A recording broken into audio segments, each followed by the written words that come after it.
Pastor Wilkins of Chasing Our History. We are on the McLeod Plantation in South Carolina, in Charleston, South Carolina. There were breeding farms after 1808 in America. Thomas Jefferson stops the slave trade. And what does he do after that? He allows slave owners to have breeding farms where a young lady as young as 13 years old could be matched with a man that's 40 or 50 years old based on fertility. And what did they do? They produced children. It is known in South Carolina that one man could have 60 children after 5 years, up to 30, up to another 120 in 15 years, depending on the age of the man. These are the breeding farm plantation houses. What they call them, history would tell you they are reproduction houses. They won't use the word breeding farm. But look, if you look in here, you see they lived in here. All the way down, as far as you can see, there are houses for breeding. As far as you can see, there are houses for breeding. Look at this. They go all the way down. And this is how they slept. This is where they would make out and produce children. This was like human factories. They're still standing. They were like human factories. Hear that. We have the McLeod Plantation in South Carolina. This is the McLeod Plantation in South Carolina. Hear that. These are breeding houses. Their term is reproduction, but they really breeding houses.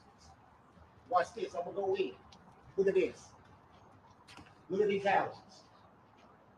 Look at these houses. They were for nothing but breeding. This is how the slaves began to reproduce other slaves after 1808. It was horrific. You can be beat and you can be hung depending on your value. As far down as you can see, they out here. Look at that. All the way down is nothing but a long, long line of breeding houses. What they'll tell you is the slaves lived here was reproduction houses. But actually, there are some slave plantation houses out here that are not like these. If you study your history, they breeded in here. This is a breeding house all the way down. Breeding houses, slavery, plantation. These go all the way back to at least 1808 or newer. As you can see, they put paint all around. And there's a reason for the paint. Because this type of paint covers up the dry brown stains. Those dry brown stains, after a long time, that's blood. That turns brown after so many decades. And what happens is they use like a chalk paint and they put it over many times so that you can't see the brown stains of the blood. We'll be on another plantation today where we will literally show you where the brown stains kept coming through the paint. But look how far down they go, all the way down here. Look at that, look how far they go, all the way down and back all the way over here. Nothing but houses for breeding. So now they no longer go to the Atlantic slave trade for it. They breed them themselves. And this is what you see. As young as 13 years old. As young as 13 years old, they were breeding them. Think about that. As young as 13 years old, they were literally.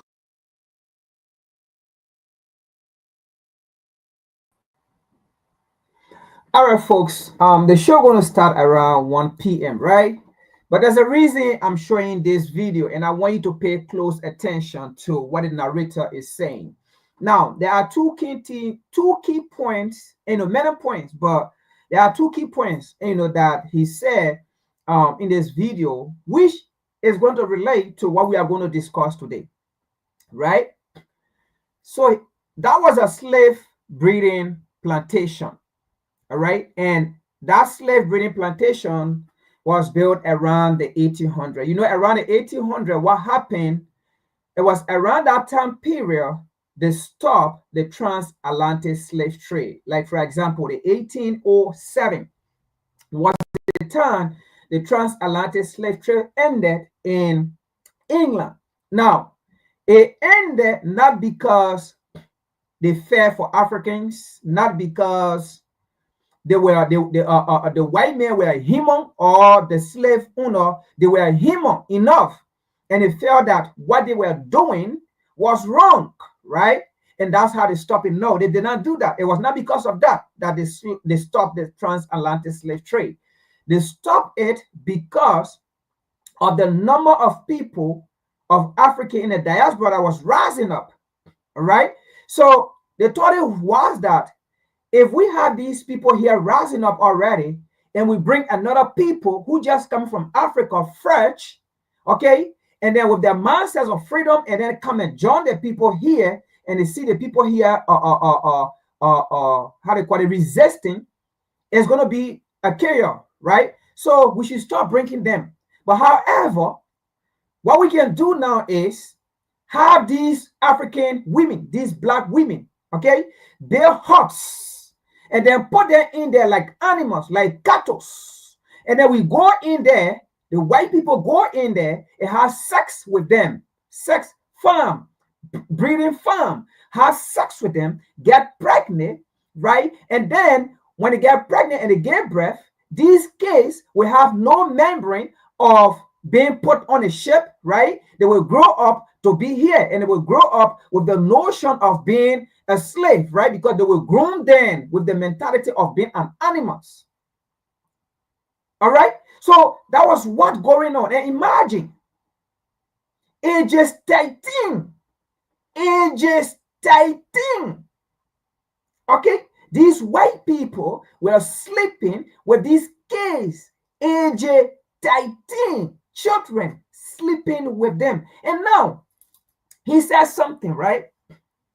Like the brown or the brown skin. All right. And he said the reason why they cover those the building with the painted with white, it is because it was all blood. Okay, because they built those things with wooling, and then it was blood. Now, what make it bloody? So they cover the blood for people not to see what happened. Now, why the blood? Imagine you having sex with a 13 years old girl. She's gonna bleed, for God's sake. She's gonna bleed. All right, and some of them die. Some of them die while being raped, and they bled, and they die. And the one that did not die, they bled. Okay, and there's no good sanitation to take care of them, right? Because they were treating them like animals. So the blood from the rape, it was all on the building. So like start cleaning themselves, putting on the building. So that's what he's talking about. That's what he's talking about. And the blood there got dry, so it became brown. So that's what he's talking about. So they painted those buildings with white so that you can see it. So we have now these white people who committed heinous crimes, having sex with 13 years old girls, children, minor, are now coming to tell Africans, on the African continent and in African nations who are growing conscious-minded people, conscious-minded children who will grow and be conscious-minded to take care of their continent or of their nation. Now we have these white folks in various organizations and using some of these black folks working for these colonial organizations are now going Africa using their means to turn the people against their revolutionary leader. Pay attention. At this channel, WCC, we don't talk about topic and then we don't relate it. So this video is being shown because of what we are about to discuss today. Who are the people coming to us to tell us, we Africans, that we are using manna? It's against human rights. It's against children's rights. Who are these people, for God's sake? Who are them to come and tell us what is human right against children? Look at the kind of horrible thing they did to our people. And these historical sites are still there. This video is current. That was sent to me. It is current. But we will deal with them. We are trying to tell them we don't need no white man or European to come and tell African what human right is. Because they themselves, by themselves, do not understand what human right is. They themselves, by themselves, are the highest violator of children's rights. They themselves, by themselves, are the highest violator of human rights. Where in history has the European, the white man respect human rights? Where in history has a white man, the European, respect children's rights? Where in history? We ask them to come and tell us, where in history have they ever defended human rights, children's rights, girls' rights? Where in history? Because their history against human rights, children's rights are horrible.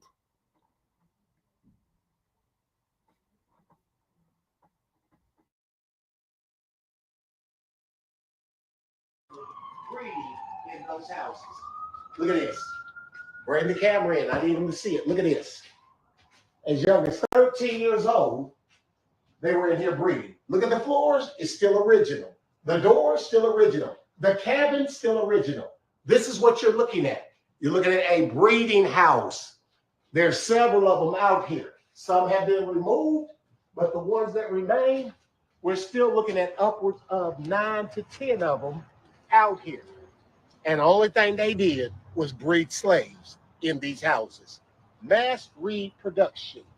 A human assembly line right out here. That's what you're looking at. A human assembly line right out here. Think about it. Think about it. Slave breeding houses all through here. And there's nothing you can do about it. If you was of the right age as a woman, you were fertile, you're in here. You're producing children. So if you got, let's say, upwards of 12 women in a house just laying on the floor and they just going for broke. The man's coming in, butt naked, she butt naked, they got. And let me say this. By the way, this type of slave breeding, Thomas Jefferson, okay? Thomas Jefferson, the United States president at that time, this was the kind of slave breeding plantation he had. This was the kind of slave breeding plantation he had, Thomas Jefferson. So his only slave that he had were all mostly women that he would have sex with, get them pregnant, and then sell the baby to plantation owner. Another person to whom the capital city of Liberia was named after, James Maroon of Virginia. This was the kind of slave breeding he also had. And that is why I can't wait. That is what I can't wait to see that name, Monrovia, be changed on our capital city. That is why there's a dark cloud on our city called Monrovia. Because you took a man who defied 13 years old Africans. You took a man who defied our mothers, our sisters, and used them as sex slaves on his plantation, and he has sex with them, get them pregnant in places like this, put them on a farm in places that they're like a cattle, like sheep, like cow, like goat, and have sex with them, get them pregnant, and they get birth, and then he took the babies and sell it to plantation owner. Only because the baby came out black. James Maroon, the man to whom they named Liberia, the capital city after Monrovia today, was named after James Maroon. James Maroon, these are the kind of things James Maroon did. But the so-called slave, rebellious slave they took to Africa, they named that capital city after him. Because their slave master told them to do it. Because of the role he played. Why should such a man be honored with a city, not just a city, but a national symbol of the nation, the capital city, be named in honor of such a man with this kind of horrible history? history. Still here. Having sex with 13-year-old girls. James Moron.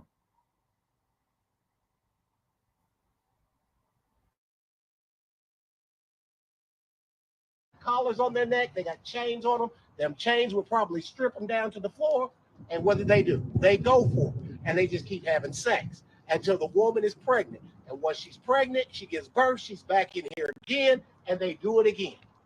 It's like an assembly line. The only difference is this assembly line is human. Think about it. This assembly line is human. Think about it. Sex breeding farms. That's what you're looking at. And they all from slavery. It's eerie in there. You can tell something horrifying went on in these places. You can tell something horrifying happened in these places.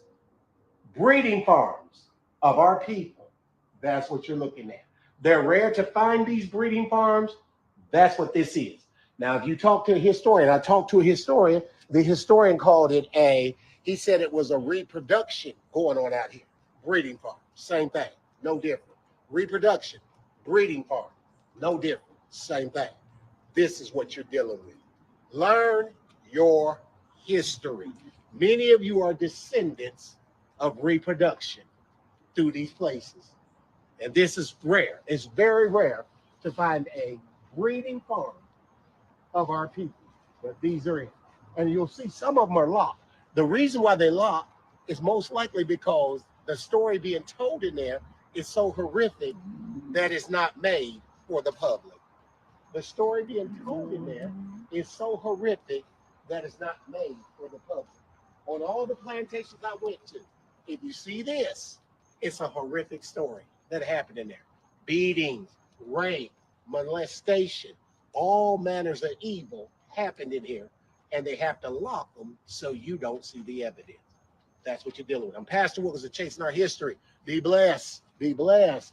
A breeding farm from slavery right here in front of you. Be blessed. Be blessed. Amen. Learn your history. Learn your history. Please look at that line. That's like a mass production line. That's like an assembly line. Please learn your history. Look at the line. And then some of them are missing. Look at that. Breeding farms. That's what you're looking at. South Carolina, you're looking at breeding farms. Be blessed. Pastor Wilkins, Chasing Our History.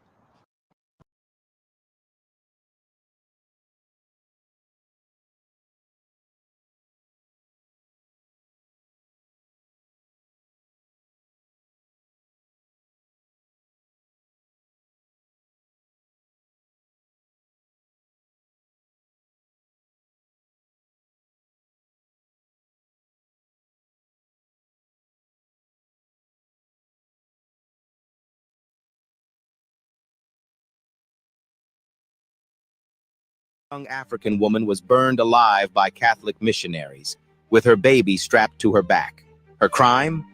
Refusing to abandon her African identity. Meet Kimpa Vida, born in the Kingdom of Congo and baptized Ana Beatriz as a child by Portuguese colonizers.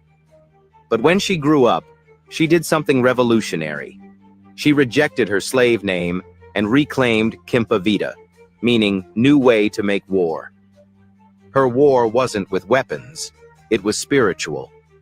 Kimpa preached that her people should abandon Catholicism and return to their ancestral traditions in Mbanza, Congo. She told Congolese people, Christ was black, the Virgin Mary was African. Heaven belongs to us, not our colonizers. Her message spread like wildfire across the kingdom. Portuguese missionaries panicked. A black woman teaching African spiritual independence? Unacceptable. They captured Kimpa Vida and condemned her as a heretic.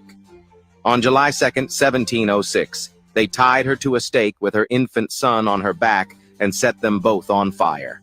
She died for declaring that African spirituality was equal to European Christianity. 314 years later, her name means new way to make war, and the war for African identity continues. Follow for more African heroes who died fighting spiritual colonization. What would you risk everything to defend? Comment below. In 1706, a young African woman was burned alive by Catholic missionaries, with her baby strapped to her back. Her crime? Refusing to abandon her African identity. Meet Kimpa Vida, born in the Kingdom of Congo and baptized Ana Beatriz as a child by Portuguese colonizers. But when she grew up, she did something revolutionary. She rejected her slave name and reclaimed Kimpa Vida, meaning new way to make war. Her war wasn't with weapons, it was spiritual. Kimpa preached that her people should abandon Catholicism and return to their ancestral traditions in Mbanza, Congo. She told Congolese people, Christ was black, the Virgin Mary was African. Heaven belongs to us, not our colonizers. Her message spread like wildfire across the kingdom. Portuguese missionaries panicked. A black woman teaching African spiritual independence? Unacceptable. They captured Kimpa Vida and condemned her as a heretic. On July 2nd, 1706, they tied her to a stake with her infant son on her back and set them both on fire. She died for declaring that African spirituality was equal to European Christianity. 314 years later, her name means new way to make war, and the war for African identity continues.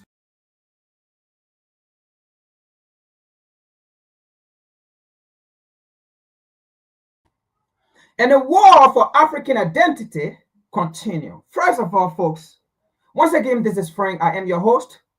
This is the Revolutionary Repatriation Educational Lecture Series as part of WCC.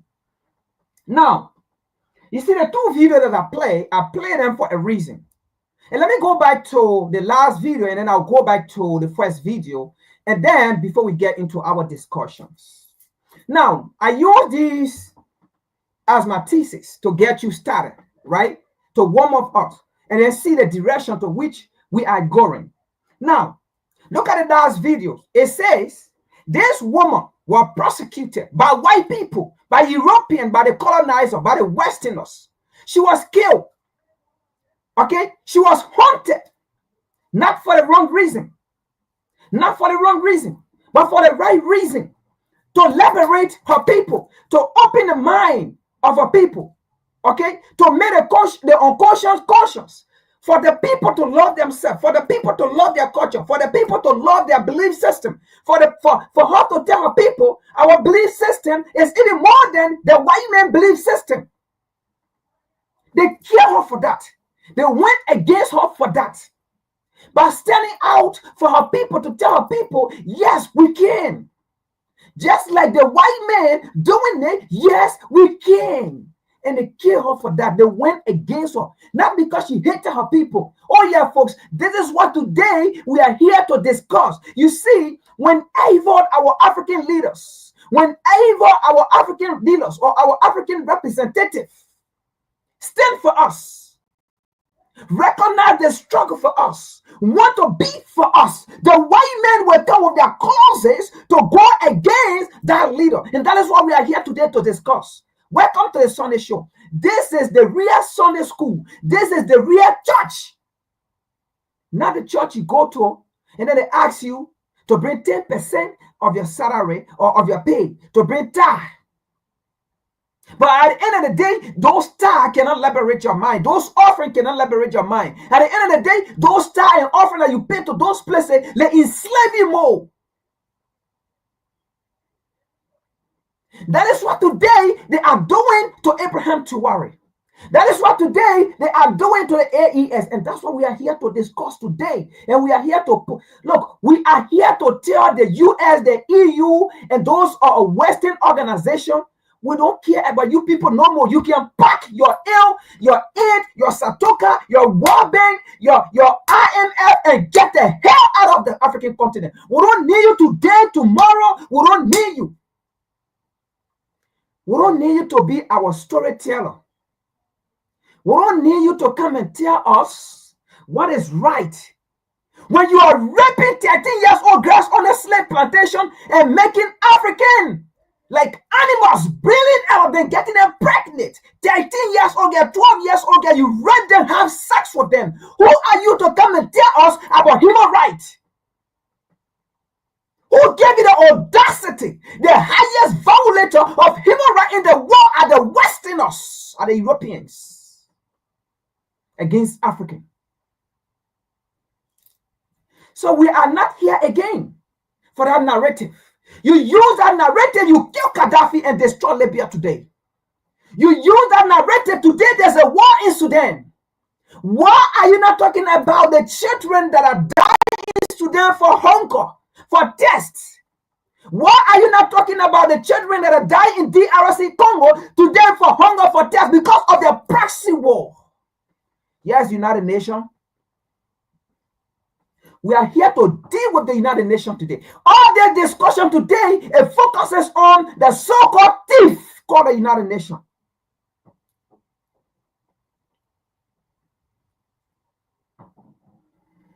Why are you not in Somalia, so-called United Nations, to deal about the issues? Why are you not there? Why are you so focused on Niger, Mali, and Burkina Faso? But guess what? You did the same thing. You killed Patrick Lumumba. You will not kill these people this time around. You did the same thing. You killed Thomas Sankara. You will not kill these people this time around. You did the same thing. You killed Amiga Cabral with the narrator, your false narrator, to mislead and lie to the people. This time around, you will not kill no African leader to whom we feed. They are in the interest of Africans.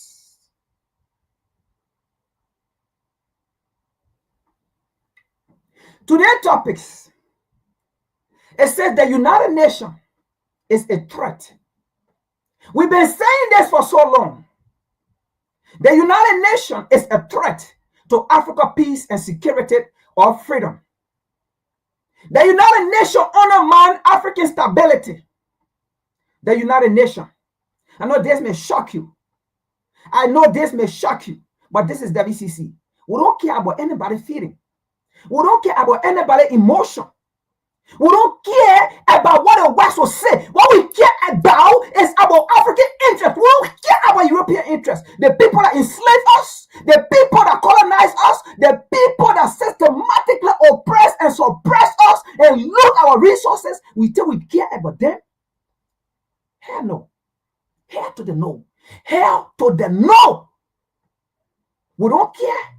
We will never care. We don't care to listen to them, what they will say.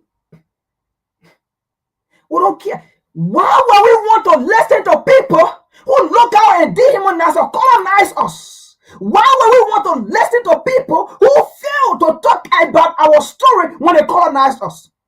They fail to identify that. They fail to accept their guilt. Why would we want to listen to such people? Because the struggle we are in today, the fight we are in today, it is because of them. So why would they come to tell us how we should struggle, how we should fight to liberate ourselves from them, how we should handle our struggle, our freedom? Does it make sense?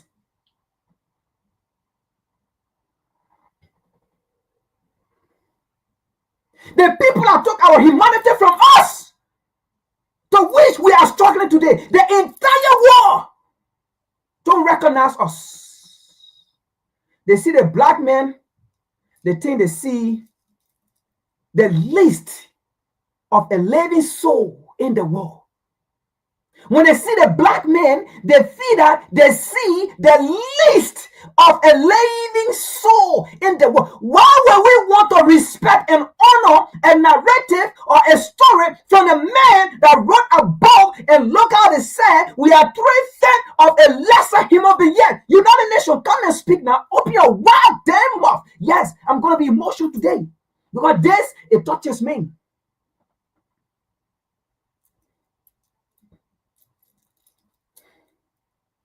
You look at another human being, you molested them, you dehumanize them, rape them, torture them, castrate them, fed their baby to alligator. And then today, you want to come and tell us you are the champion of human rights?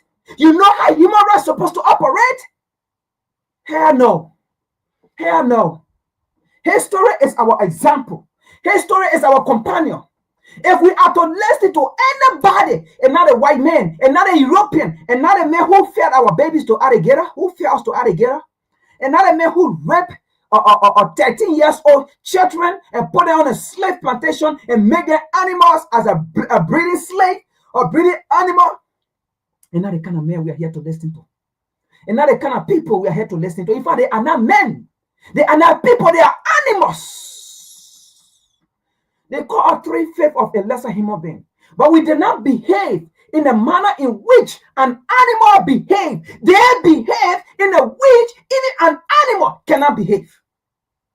They behave even in a manner to which an animal that do not have senses as a human race cannot behave, because the animal will never look at his or her child and do it the way to which you European, the Westerner, did it to Africans. Yes, we once listened to you because we were asleep, because we did not know our story, because we were confused by your media, we were confused by your narrative, we were confused by your books, we were confused by your education, we were confused by incentives that you gave us, we were confused by your NGO, we were confused by your organization, we were confused by your lies.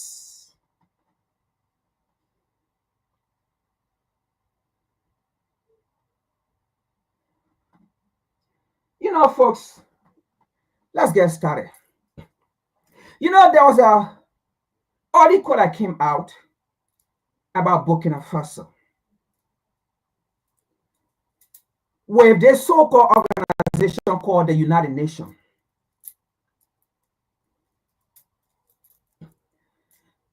Because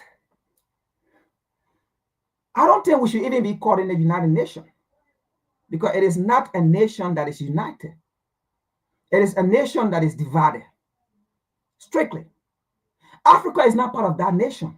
Why is it called United Nations? Africa does not have a permanent seat. Africa does not have a veto power. Africa does not have a seat, a voice, a place in there. They have never been there for Africa. In fact, they have always vetoed against African interests. That hateful organization called United Nations. It is our same organization today that neglect the situation in DRC Congo. It is our same organization today that neglect child labor in DRC Congo. It is our same organization today that neglect the suffering of children in DRC Congo. It is our same organization today that neglect the issues of Sudan, the issues of Somalia. It is our same organization today that neglect the people of Cameroon when they are fighting against a 92 or 93 years old president who have been in power for almost 50 years, Paul Biya, that can pee on himself, not knowing he has pee on himself, that can poop on himself, not knowing he has poop on himself. He don't even know he's smelling stink with poo and pee. They have to come and clean him. That NGO, that organization, that UN can't speak about that. Last thing, UN neglect or don't listen to the cry of the people in Togo, a nation to whom or to which the president of that same people have ruled that country for over 50 years. And the people of that land have cried to the so-called international community, but they have ear not to listen. Where is our UN? Where is the human rights violation of the people in Togo? But a president called Farouk, over 50 years by this family. Where is that human rights report from the United Nations? Why is UN not stepping in there?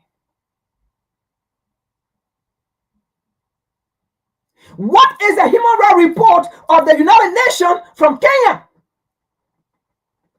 That 24/7, the people are protesting, saying William Ruto should resign, another puppet. Where have been the concern of the United Nations to address the African issue in which they're supposed to be discussed or addressed? Oh, but no, These organizations, and let me tell you folks, if the West do not find opposition in your country that they can manipulate, if they do not find opposition in your country that they can find to go against their government, if there are no opposition, they bring in their NGO, their organization, and then write false reports, write false narrative.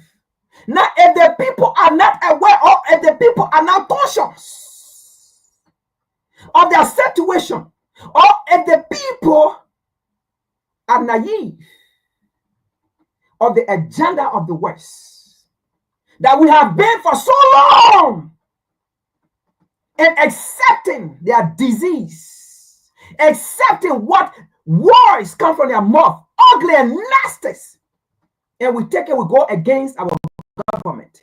That's how they killed Gaddafi, and we were silent. We began to speak about Gaddafi when we began to learn and read and understand. And then when we began to listen to they themselves saying the reason why they killed Gaddafi, and then we began to open up. We began to open up. And today, they are coming with that same narrative, thinking that they will come and use that against Abraham Traore. But this is what we're going to tell them.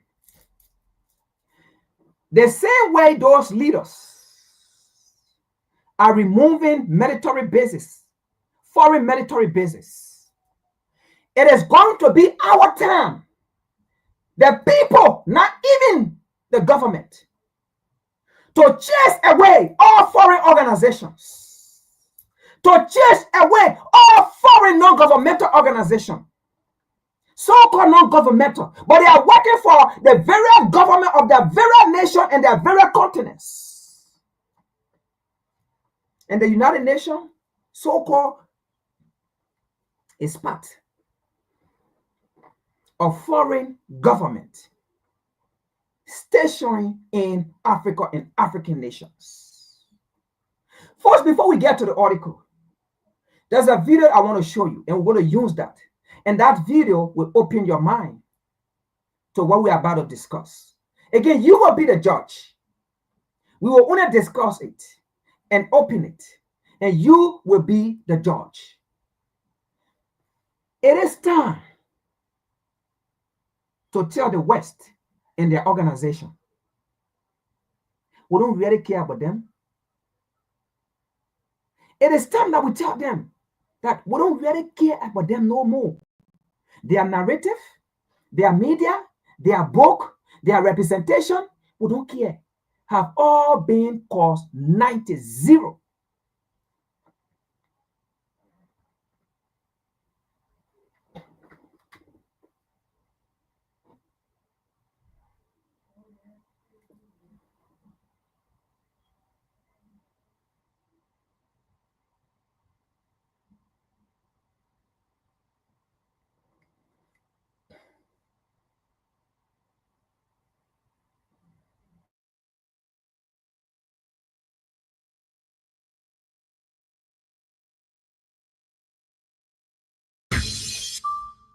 My people, Africa's favorite president right now, Captain Ibrahim Traore, the revolutionary leader who has captured the hearts and minds of people all over the world, has made a decision that's sending shockwaves through the international community. He has expelled the UN's top official in Burkina Faso after a new report accused his government of abusing children, recruiting them as soldiers, committing sexual violence, and attacking schools and hospitals. Yeah. And he's telling the United Nations it's time to pack your bags and leave. Now, on one side, critics say that this is a red flag, right? A government that's silencing criticism, shutting out international monitors, and closing the door on accountability.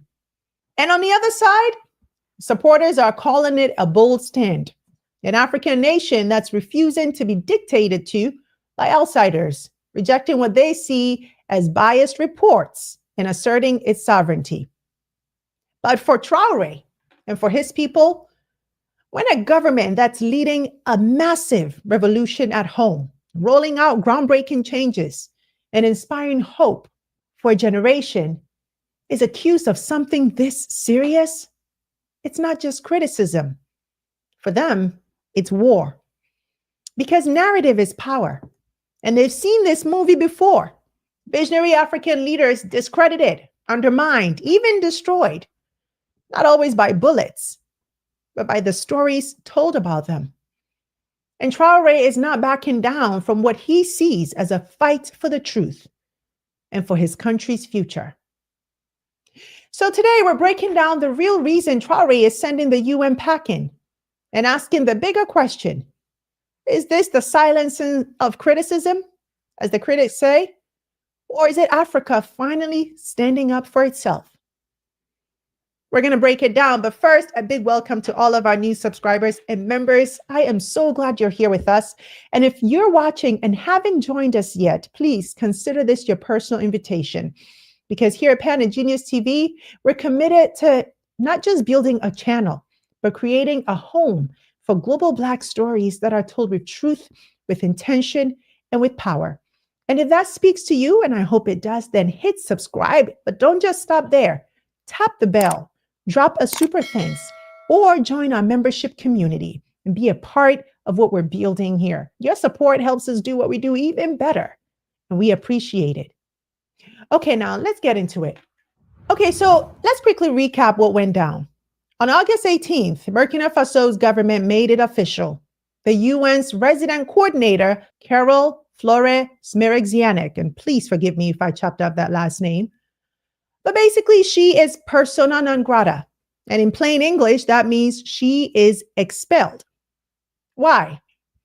It all comes back to a UN report titled Children and Armed Conflict in Burkina Faso. The report covered the period from July 2022 to June 2024 and laid out some shocking numbers.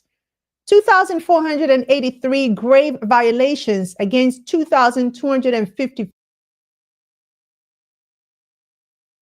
Now, after this video, we're gonna read an article, right? But pay attention. Look at the time period. This report, a United Nations report, on a cover, all right?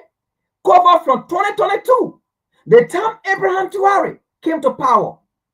It did not cover before 2022, right? Now, this is WCC. We're going to balance equation, all right? We're going to go beyond 2022 and then see what happened. You see, I don't want to take much time. Let her explain. But we have to be very mindful of Western reporters.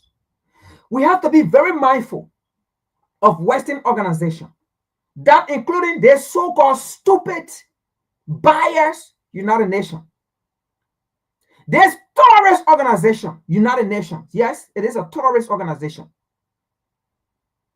because of its role it plays. Have we seen any report about Ukraine from the United Nations? Have we seen any report about the people that support Ukraine that send ammunition to prolong the war? Have we seen any report from the United Nations condemning the nation that are supporting Ukraine secretly with ammunition to prolong the war? The people that are telling Zelensky no peace. The people that are telling Zelensky Ukraine is fighting for European sovereignty. Ukraine is fighting for whole of Europe and whole of the West. Have we seen a report from the United Nations? Have we seen a report from the United Nations that the UK spent over $2 billion in Ukraine war? Have we seen a report that the United States has spent over $2 billion in Ukraine war? Have we seen a report that the United States have sent ammunition to Ukraine? Have we seen a report? I thought it is supposed to be a nation that is neutral or that is fair. Where is that report? Why did the United Nations take the report from 2022? But let's continue here. Let me allow her explain. All right? And then I'm going to bring an article. But her explanation will give you a direction as to where we're going. And then when we read the article, then you will see. But I just want to make something honest. I mean, for you to understand something here. This report of the United Nations, why did it start from 2022 to 2024? Why?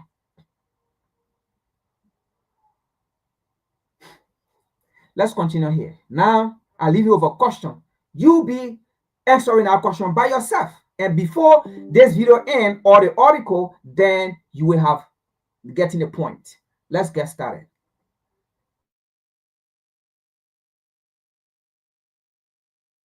Five children. Kids being recruited as child soldiers, cases of sexual violence, attacks on schools and hospitals. The report points the finger at both sides. Extremist groups linked to ISIS and Al Qaeda, and local defense groups aligned with the state. And Traore, he isn't having it.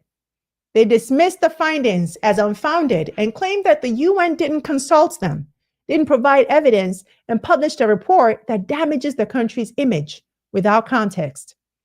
So, with one statement, they slammed the door and told the UN's top official, it's time to go. Wait, is this UN trying to build a website? Because I got you.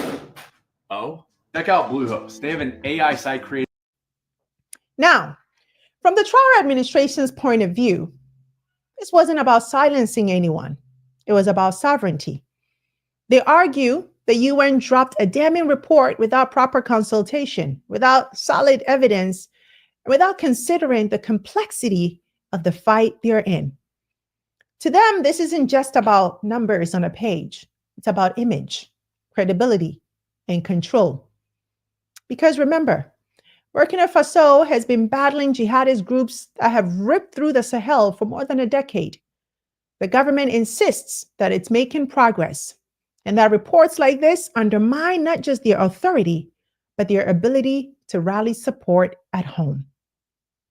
And think about it for a second. This is a government that's in the middle of a sweeping revolution. Traore is building free healthcare systems, laying out roads through community support, investing in food and processing, pushing tech and innovation, trying to inspire hope where there was despair in his country. And when the UN accuses them of grave child rights violations, they see it as outsiders meddling, outsiders who don't live the daily reality of villages under attacks, schools under siege, or a state that's fighting for survival. For Traore's supporters, expelling the UN isn't suppression, it's self-defense. It's an African nation that's standing tall and saying, we will not be lectured, we will not be humiliated, and we will not let foreign institutions dictate our story. Now, to understand why Burkina Faso's leaders are taking this position and are very adamant about it, you got to look at the history. Because this isn't the first time African governments have accused Western institutions of undermining them through reports, sanctions, or narratives that don't tell the whole story. Think about it. For decades, international financial institutions like the IMF and World Bank dictated economic policy across Africa, policies that often collapsed local industries and left nations in debt traps. Yet those failures were blamed on African mismanagement, not on the strings attached to the loans. Or look at leaders who try to push back. Kwame Nkrumah of Ghana, Patrice Lumumba of Congo, Thomas Sankara of Burkina Faso, Muammar Gaddafi of Libya, each in their own way challenged outside interference. And what happened? They were branded dangerous, destabilizing, or radical. Some were overthrown, others assassinated. So when Captain Traore, who has promised to lead his country into a new era of sovereignty, says these UN reports are biased, these institutions don't see us as equals, and their words can weaken our legitimacy, they're drawing from a very real history here. A history where Western institutions often had the final word, and African leaders who resisted pay the price. That's why some in Burkina Faso see this expulsion not as defiance, but as correction, as part of a larger movement of African nations saying, we will tell our own story on our own terms. But let's flip the coin. Critics see this not as sovereignty, but as silencing. And they point to a pattern that's happening in Burkina Faso. Because back in 2022, Traore's government expelled another UN representative, Barbara Manzi, after she raised concerns about instability. To critics, it's the same playbook. Every time international organizations highlight uncomfortable truths, the government pushes them out. This time, it's Carol Flore Smirexniak. She was appointed UN resident coordinator in Burkina Faso in 2024 and also serves as the humanitarian coordinator for the United Nations in the country. Originally from Mauritius, she has more than 20 years of experience in development, security, and humanitarian work, serving in conflict and post-conflict settings across Africa and the Pacific. She's held senior roles in Côte d'Ivoire, Chad, Malawi, Papua New Guinea, and the UNDP Pacific Center in Fiji. So her credentials are quite extensive. But the Burkina Faso... And folks, let me make some clarity here before we continue, right? You see, all these places that the queen have named as to, she's just giving out a profile, right? But she's not speaking for her, but she's just giving her profile. But let's ask question. All those places that have been named, where this lady have worked, by the way, she's a black lady. And you know, the colonizer always use the black person, right? To accompany their aim. Let's ask a question. All those places that have been named, that she have worked, have anything improved in those places? No. Nothing have improved in those places. Look at New Papua Guinea. Anything have improved there? No. So these people, what she's doing in Burkina Faso, right? That was the same thing they did, or she did, to other nations that were just named, that she worked. So the reality here is, right, she never worked for the people in that country or in those countries. She worked for her colonial master, her paymaster. Those are the people she worked for and make sure their aim are accomplished. Like what she's doing now in Burkina Faso to undermine the government. She's not working for the interests of the people as a United Nations representative, but she's working for the interest of her paymaster, her colonial master, her slave master, okay, as a representation to whom she is representing, not for the people of Burkina Faso. Because if she's there for the people of Burkina Faso, folks, the articles I'm about to read, what they say in that article. Now, these are the questions that I'm giving you, right? Or I'm asking you. You will be the judge. You will be the one to answer that question. It's true that indeed she's in Burkina Faso as a United Nations representative, okay, to represent Burkina Faso and to represent the OSA war. The articles I'm about to read after this video, it will shock you. So the reality here is, right, all her profile have been given in countries that she have worked. She actually did not do anything in those countries. In reality, what she did in those countries was to undermine the government of those nations. And you see, listen to this, folks. Listen to this. Have you seen any damaging report from the United Nations in countries where the leader are puppet to the West? You never see damaging report. In fact, you don't even see report about that country from the United Nations. But more specifically, you will see reports from world organizations, so-called NGO, so-called Western media. You will see reports from that nation and that nation president or leader is not in compliance or is not obedient. Let me put the good word, not even compliance. It's not obedient to the US and to Europe specifically. They are the West. If that leader is not an obedient leader to them, obviously, we're going to see some damaging report, either from the UN, either from Médecins Sans Frontières, either from their so-called non-governmental organization in our area, or either from some Western reports in our area, to come and give some report about that leader, just for the people to go against the leader. But if that leader is actually carrying on the policy, if that leader is actually an obedient slave to the West, they don't care what the people of that nations are going through. There will never be report against that leader. Never. So let us get that. They find out they are coming out with a report against Burkina Faso. They find that they are coming out with a report against, look, Africa has 54 states. How many reports of the 54 states to where African leaders are puppets and obedient to the West have we seen a report from the United Nations or a report from non-governmental organization bashing that leader of human rights violation against the people? No. We have 54 nations, 54 states in Africa, 54 head of states in Africa.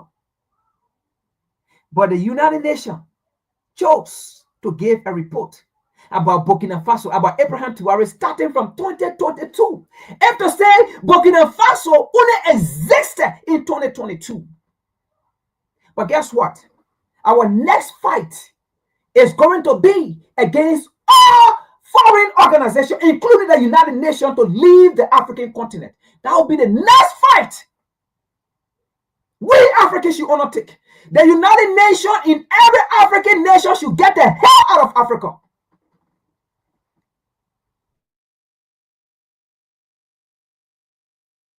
So government, again, is arguing that they weren't consulted, that it relied on unfounded allegations and presented no real evidence.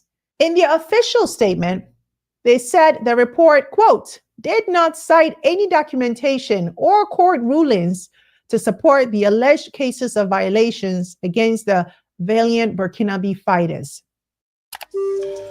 Why buy a new computer when you can save money instead? PC Cleaner fixes slow. So that's the two sides of the coin. But no matter how you feel about his decision, here's the truth. Captain Traoré has the right to make whatever decision he feels is in the best interest of his country and his people. He's accountable to his people, not to any foreign institution. And let me just say this, okay? If Donald Trump could expel a South African diplomat from the US just for saying something he didn't like, then Traoré has every right to expel a UN official he feels undermines Burkina Faso. Sovereignty works both ways. But here's the nuance, my people, because whether the findings of this report is true or not, there might have been another path, perhaps a more consultative approach. The UN could have first presented its findings directly to the government, giving them a chance to investigate and allow them to respond with facts before going public. But my people, here's the thing. This is bigger than one country. This is about Africa as a whole. Do we want Western institutions meddling in our affairs?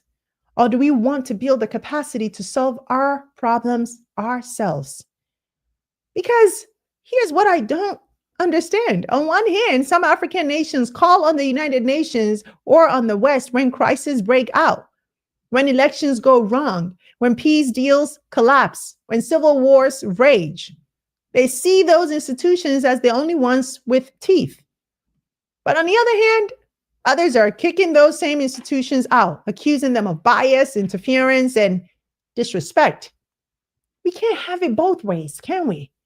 We can't ask the UN to come in to rescue us in one breath and then slam the door on them in another.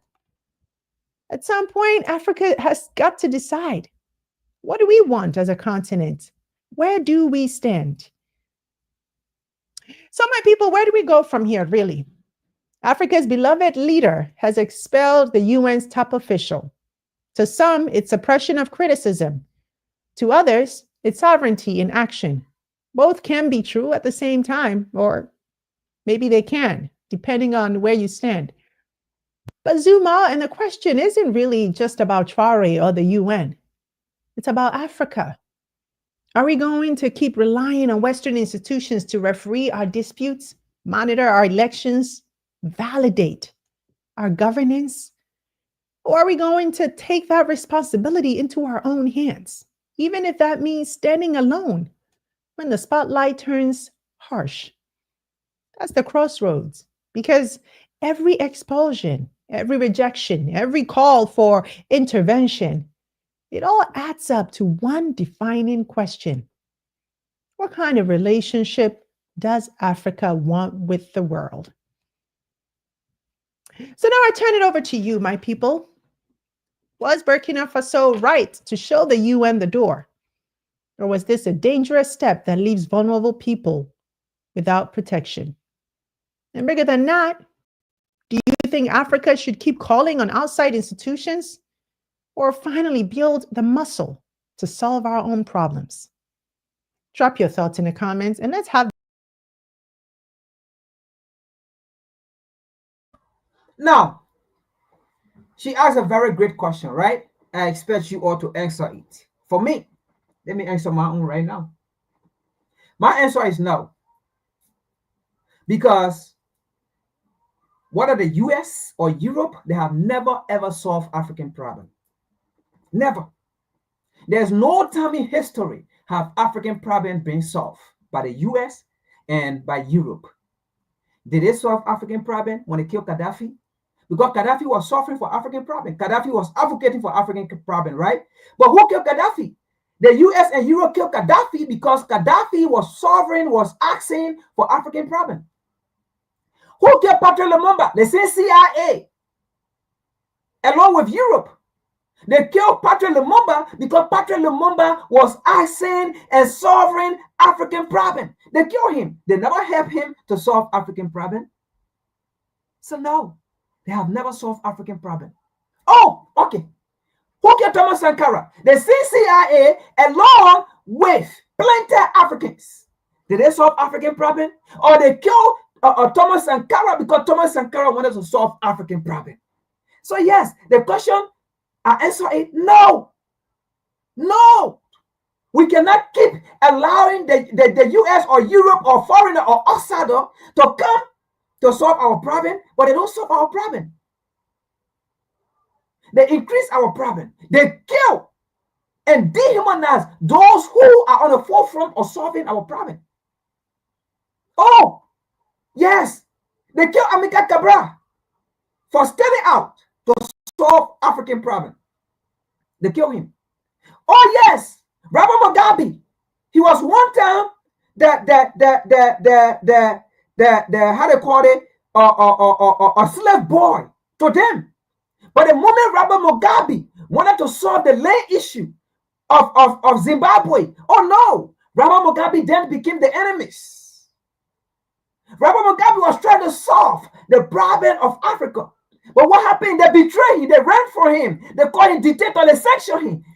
Did they solve the problem of Africa? So tell me, when last in history have the US, have Europe, have outsider, have your so-called international community solve the problem of Africa? Solve your problem. Because as far as I know, there is no history that we can point to that outsider came and solved our problem. Because the issue here is we never have problem until the outsider came and gave us problem. We never had problem until the outsider came and gave us problem. Because from the day they made us slave, our problem started. From the day they came back and colonized our continent, the problem started. From the day they came back and started killing our revolutionary leaders who wanted to liberate and free Africa, our problem started. From the day they came with their media to destroy our system, our belief system, our problem started.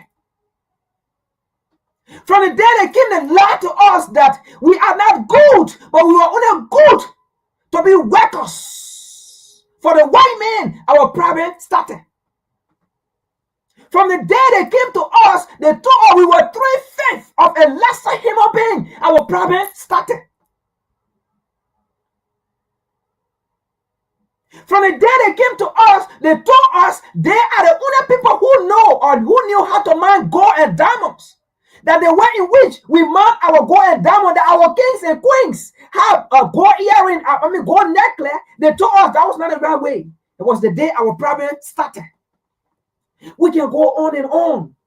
These people have never solved. There is no time in history, and that is why we can tell them, we can debate with you at any time of what we say. There is no time in history have the European, have the white man, have the Westerner ever solved the problem of Africa. Because the truth is, before they came to Africa, we had stable economy. Before they came to Africa, we had stable market. Before they came to Africa, we did our interconnectivity business on the African continent. And after it was not divided, but we migrated from place to place within the African, within Africa. It was not Africa at that time anyway. The land of mankind, the Garden of Eden, at Kubu land. We migrated from place to place within there. And we interchange, making business, battle system, as it is called. From goods to goods, you give me goods, I get you goods. That's how we trade.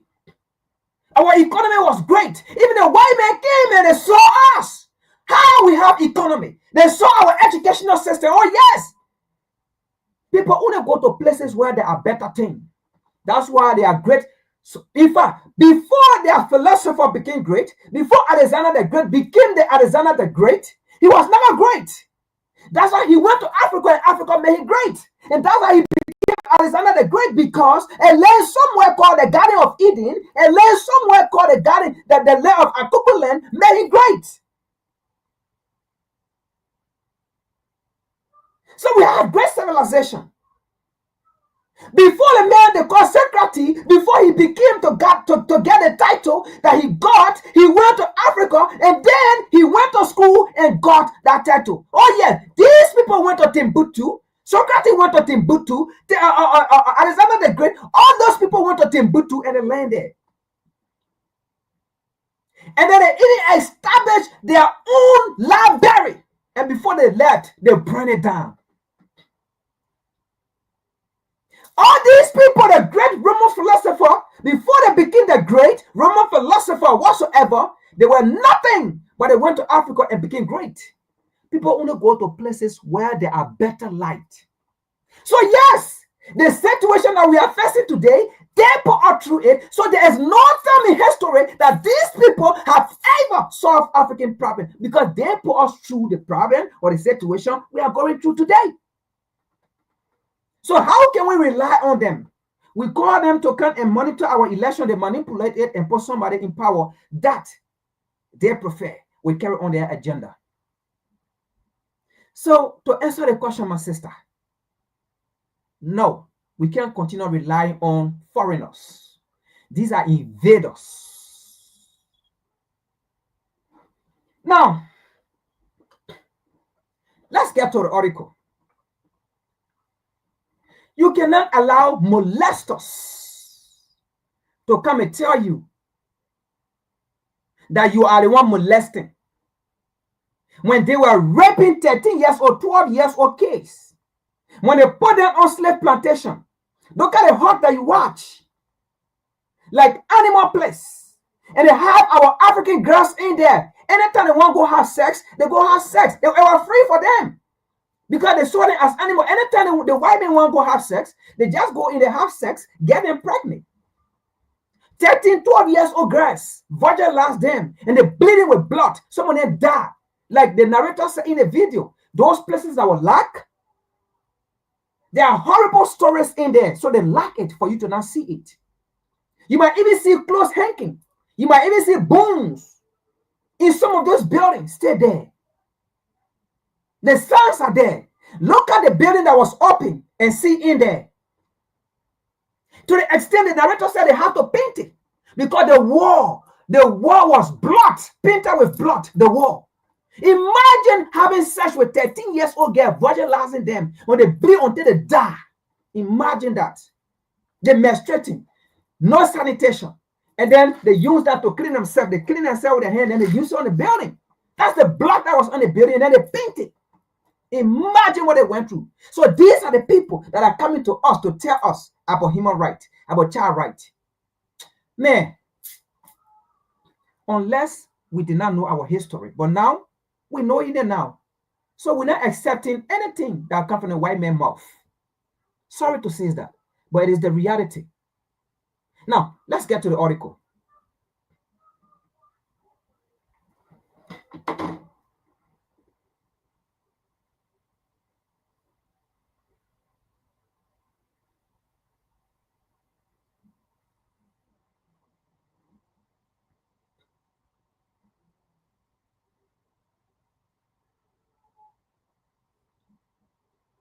Now, folks, look at this article we are about to read, okay?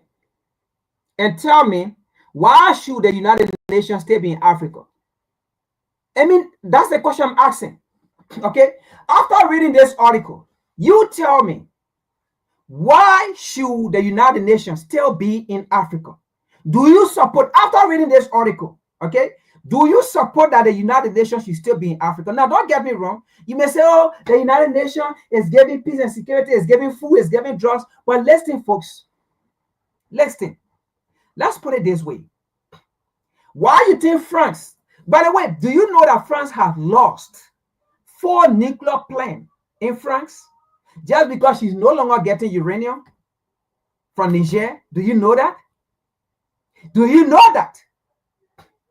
So that is just to tell you, if these people are not getting the resources from the African continent, if France is no longer getting the $500 billion every year from an African nation, how will France donate? Because tell me this, if France is getting taxes, $500 billion, okay, every year from 14 African nations, you think France can take 1 million, 2 million, 3 million and donate it back to the African nation as donation?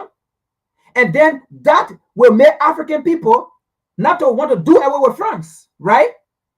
But the reality here is France is feeding off those nations.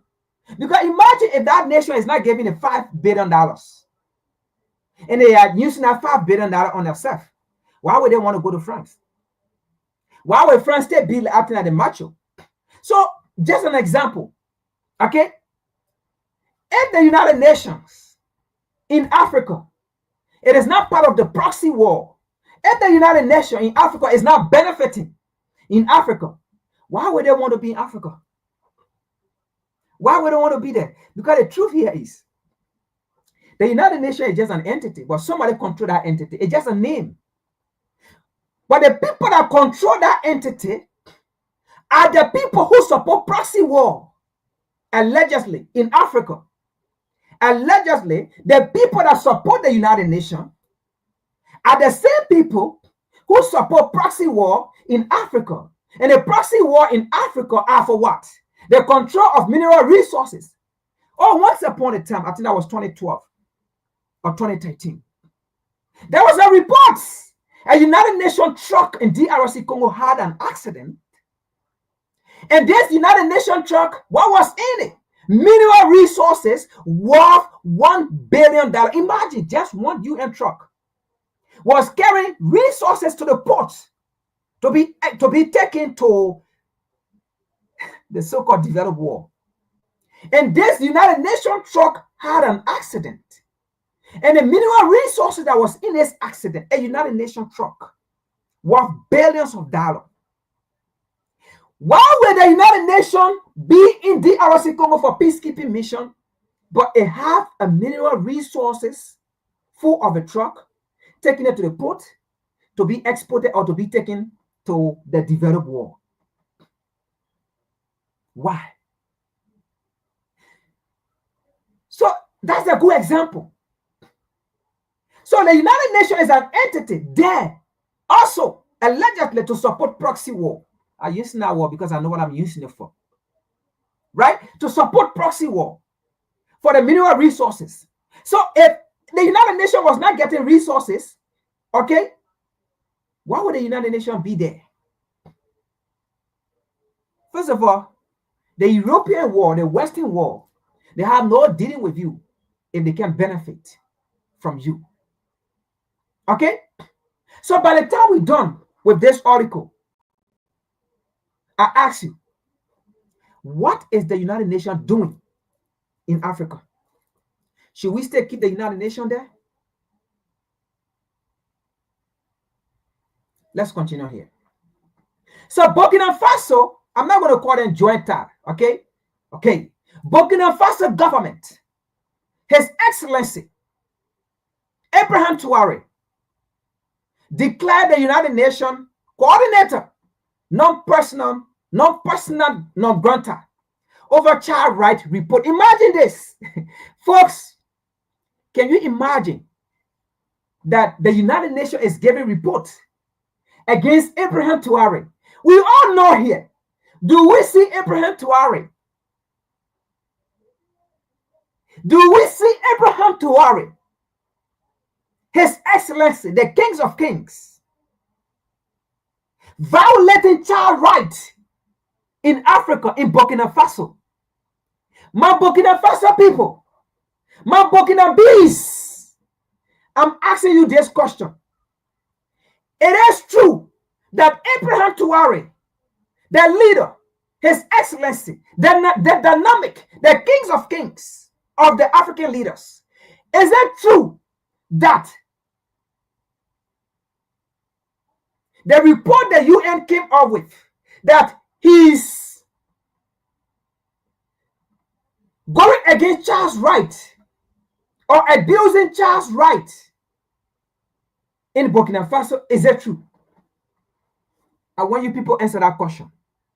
And if you watch this video, whether the recording or not, I want you post your answer. Now, let's read here. I'm going to read this entire article because it's so important. The military, okay, they say the military junta. We all know how we're reporting. So we're going to report it because we're going to speak like them and then we analyze it. So this is the United Nations. The military junta, Burkina Faso, on Monday declared the United Nations resident coordinator, Carol Flor Simonex, whether I pronounce her name right, I don't care. I don't care whether I pronounce a puppet name right, and I will never care. Okay? As non-personal grantor over an official United Nations report, over an official, okay, official United Nations report that accused jihadi. Now, listen to this, folks. This is completely laughable and jokeful. Listen to this, okay? An official report of the United Nations that accused both the jihadi groups and the government forces of abuse against children. Folks, listen to this. Listen to this. This is to tell you, allegedly, the United Nations is working with jihadi. The United Nations is working with terrorist group. Okay? Why am I saying this? They will never come out to only give reports about terrorist group because there have never been a report. Okay? Because we saw both Mali, Niger, and Burkina Faso where the terrorists attack the army bases, where the terrorists attack towns and villages. The United Nations did not come out with reports. But we saw drastically the Burkinabese government, Abraham Traoré, His Excellency, carry on massive attack against the terrorists, making sure the villagers of Burkina Faso is being free. No report from the United Nations about the progress Burkina Faso is making or have made since this great leader came to power. But now, the United Nations is telling us, because we are stupid, the United Nations is telling us we are stupid to believe them that both the government and the jihadi group are abusing children. And now, there's a reason they focus on children. Because they want us to be so emotional. Because when we hear the name children, we're going to be emotional, right? And say, oh no, how can Abraham Traoré do this against children? But listen, folks, this is WCC. We do our job well before we come here. We do our job well before we come here. We're going to tell you where the United Nations is carrying its report to say Abraham Traoré is abusing children's rights or is against children's right, or is abusing children. Okay? How can Abraham Traore, how can you compare Abraham Traore and a jihadi, the terrorist group? The man that is fighting the terrorists. But now you are telling us this man have joined the terrorists. Does it make sense? Folks, you're listening to this. Does it make sense that Abraham Traore have now joined the terrorists? The same terrorist he's fighting against. Now he have joined the terrorists to go against his people. Does it make sense? Now you see why I support that the United Nations should not be in any African nations. Now you see why I support that. That should be our next fight. That should be our next protest.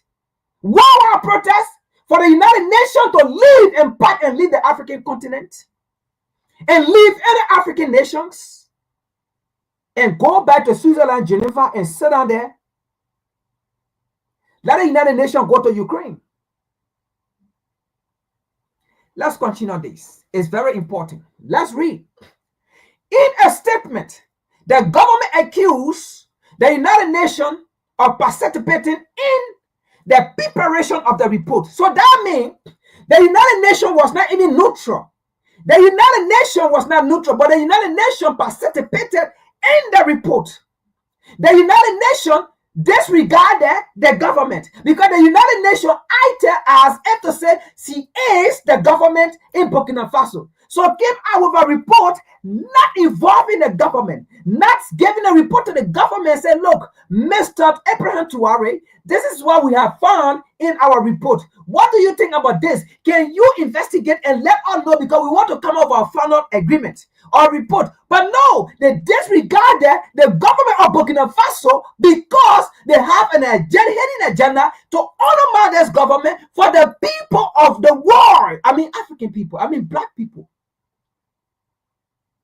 And like-minded people to go against this government. But let me remind these people. Let me remind the West. That's the same thing you did. You killed Gaddafi in our time. We saw that. That's the same thing. Everything you said that this man Gaddafi was violating Libyan rights, was killing Libyan, was dehumanizing Libyan. At the end of the day, you went and destroyed Libya and killed Gaddafi. And then you came back and told us you never killed Gaddafi because of what you said, what you reported. You are a damn liar. You are a thief. You are the devil the Bible speaks of. And that is why we don't believe you in your reports. Let's continue here.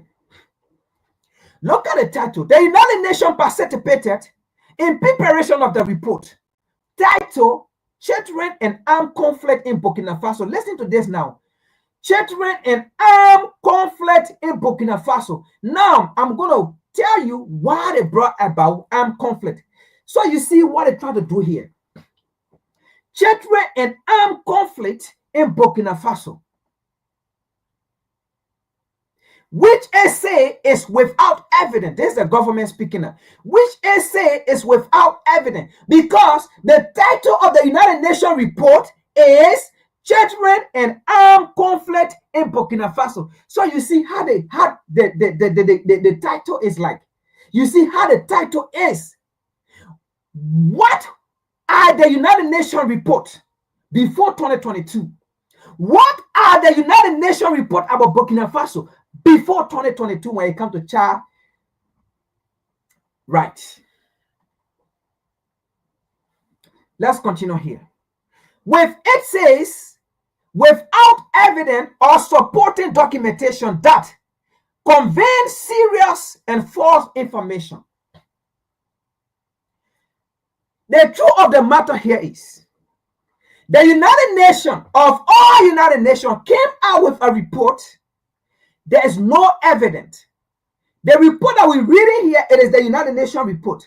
But there is no evidence, there is no link that we can go to and see. Because we've been monitoring Burkina Faso since 2022. And the reason why we monitor Burkina Faso, because we knew articles like this will come out. We knew news like this will come out. We knew the international world will come out with fake narrative, like how they've been doing it with the playbook. We knew something like that will come out. And that is why 24/7 we monitor the AES. so that we can protect them if they need to be protected, so that we can speak for them if they need to be spoken for. We need time like this will come. But hold on to the West. Not anymore we listen to any information come from you people, because we will fact check it. We will analyze it. We will report it. We will bring the real report. And they say child trafficking or child molesting or child abuse. Now we're going to bring out some of the things Abraham Traore is doing in Burkina Faso, that the United Nations, that the Western world, that Europe see it as a threat. And there's a reason why they see it as a threat, folks. Listen to me. This is the WCC. We have already analyzed. We have already done the research. All right? So just relax. Just relax. Because we are dealing with people, so that when they listen to, there is no way they come against us, because they will have no reason.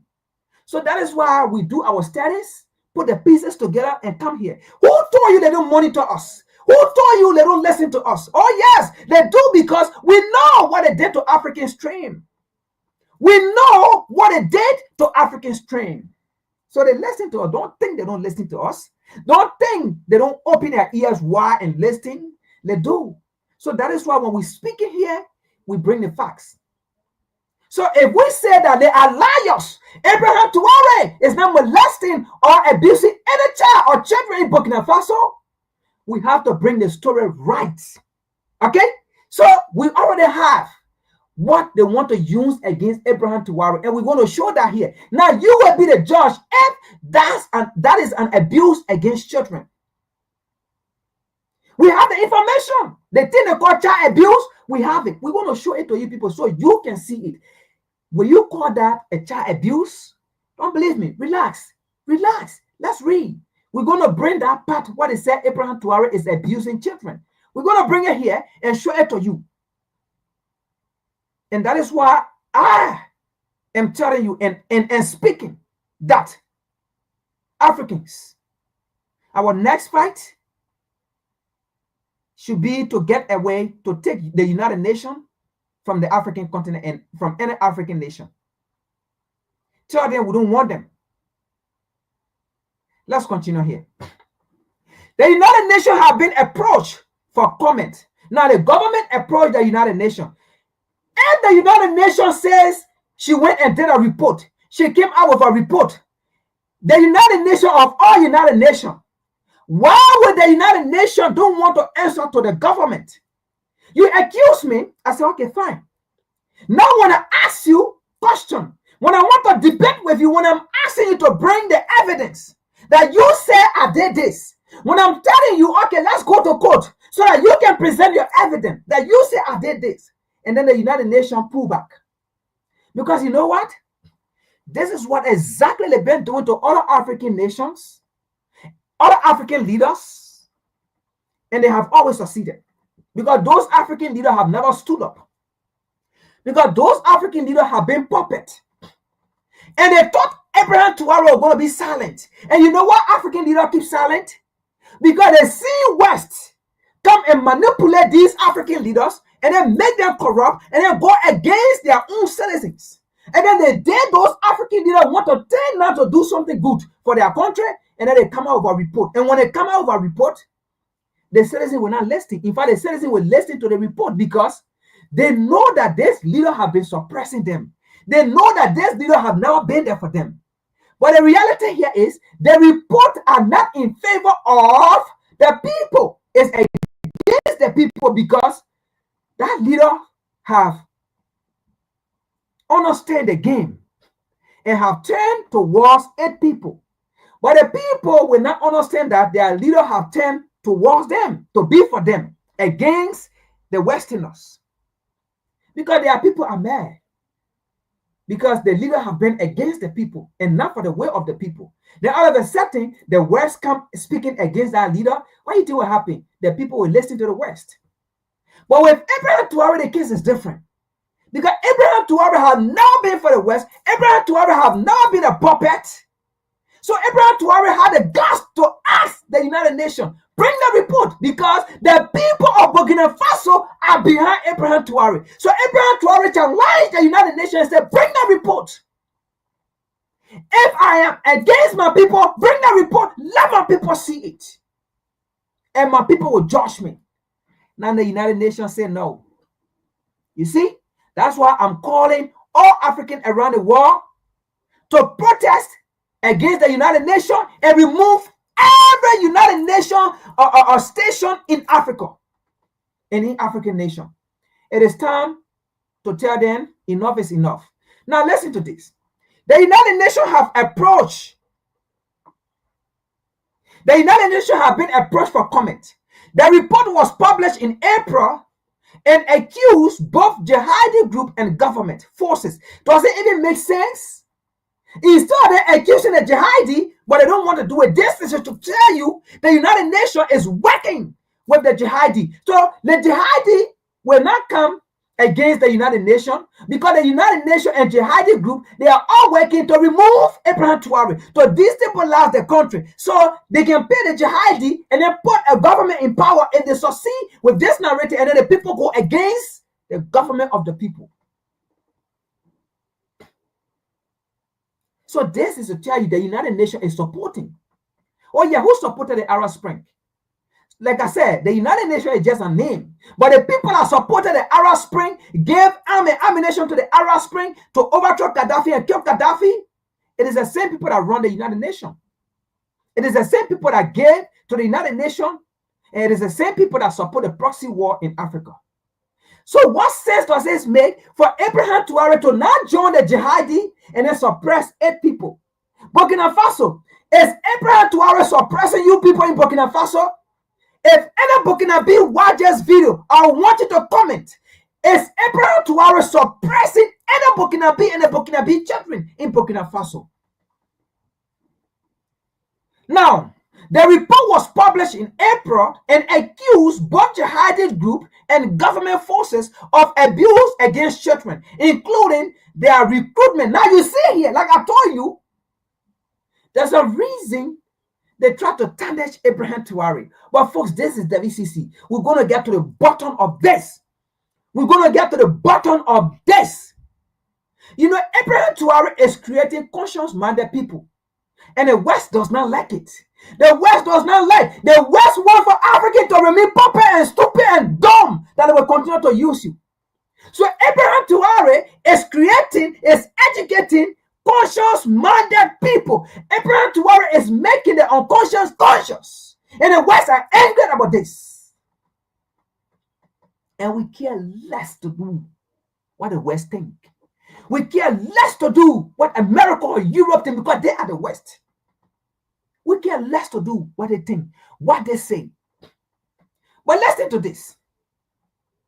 The report was published in April and accused both jihadi group and government forces of abuse against children, including their recruitment as soldiers. So you see where they're going? You see where they're going now? As soldiers, sexual abuse and attack on hospitals and schools. Folks, have there been any report? Now, Burkina Faso, Burkinabes, our brothers and sisters, is there an area in Burkina Faso where Abraham Traore is abusing, is having sex with you people? His army is having sex with you people? Is there any area in Burkina Faso that Abraham Traore have gone to attack hospitals and schools? How can this man attack hospital when this man is the one building hospital? How can he be building hospital at the same time attacking hospital, my people? How can this man be building schools at the same time attacking schools, my people? How can this man provide trucks, okay, military or how they call it, hospital truck equipment, going to villages after they say Europe and they say America to Ecuador to put sanction on Burkina Faso, Mali and Niger, and they put sanction on them. And then Abraham Traore, in his weak way, provided how they call it, medical trucks that was going to villages, treating her people or his people. How can this same man come and they start attacking hospitals? How can they see Mecca and they start attacking schools? United Nations, you did not do any better in this report. You see how you are a liar. You see how you are a thief. You see how you are a demon. The Bible speak of. You are the devil the Bible speak of. You see the report. You see what Abraham Traore said. This report is damaging. The report is false. You see what Abraham Traore told them to bring the evidence of the reports. Now you see what Abraham Traore expelled the United Nations. Now you see what I'm asking. That we should, all Africans around the world should demand that the United Nations leave all African nations. Let's continue here. Look at this here. Covering the period between July 22nd. Covering the period between July 2022, the time Abraham Traore came to power. That's the area the United Nations take 8 reports. That's the area the United Nations took 8 reports. 2022, between 2022 and 2024, when Abraham Traore, the folks, is this not targeting this government? Is this not targeting this government? Is the United Nations not working for Europe and America? The same way ECOWAS try to work for Europe and America, it did not work. Or because they don't have opposition in those areas, so now they are using their NGO or their organization to push a narrative. How can you take a report from 2022, the time this man came to power? Now, folks, are you not seeing it that this is an attack on this man to remove him and put puppet in power? Now, folks, are you not seeing it that this is directly the work of Europe and America, France, against this leader? Are you not seeing it? Covering the period between July 2022 and June 2024, it said 2,483 grave violations against 2,255 children has been verified, including some children who were victims of multiple violations. Folks, do you see the report here? Do you see here? Do you see the report?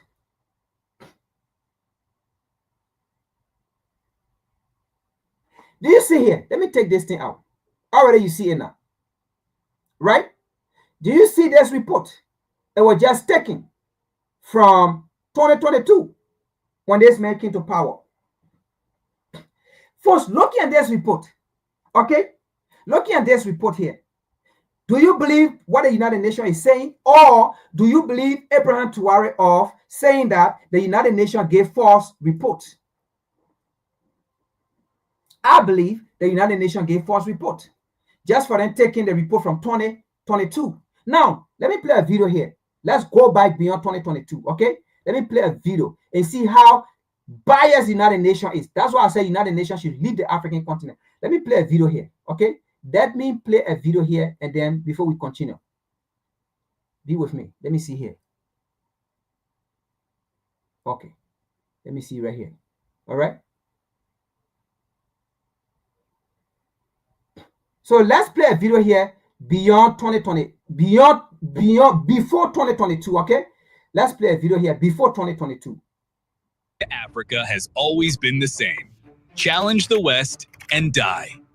And history shows they've meant every single word. Every time Africa has tried to break free from the chains of its captors, the response has been hasty and brutal. Patrice Lumumba lasted just 67 days before they silenced him. Thomas Sankara was mercilessly gunned down after 4 short years. And Muammar Gaddafi, the man who dared to dream of a Pan-African currency, met a death so cold-blooded the world watched in shock. It's a pattern written in blood, a warning carved into African history that the West never lets go. Yet, in spite of this bloody history, there are still those bold enough to climb that same perilous hill. And right now, standing at its very peak is a man the West cannot ignore, Ibrahim Traore. Assalamu alaikum, brothers and sisters. We need to finish this project. Imam Sarat, alhamdulillah, I'm here at Masjid. In just 3 years, This man has gone from an unknown officer to a symbol of defiance and freedom, electrifying millions across Africa while making power brokers in Western capitals lose sleep. And just at only 37, some hail him as the continent's liberator. Others say that he's a dangerous radical. And to understand why he inspires such loyalty and such fear, we have to start from the very beginning. As a junior officer stationed in Burkina Faso's troubled northern regions, Ibrahim witnessed French military operations that seemed more focused on protecting mining installations than protecting people. He watched foreign advisors make strategic decisions about Burkina Bay territory.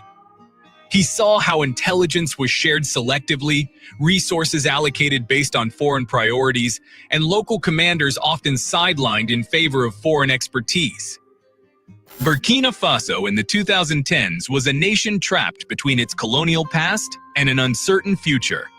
The statistics tell a story of methodic exploitation disguised as development. Despite sitting on some of Africa's richest gold deposits, producing over 60 tons annually by 2020, Burkina Faso remained one of the world's poorest countries. The human Now, this was before 2022. This was before 2022. But since Abraham came to power 2022 to 2025, Burkina Faso is one of the leading developing countries in the world. And it has rose from where it was in a perfect range.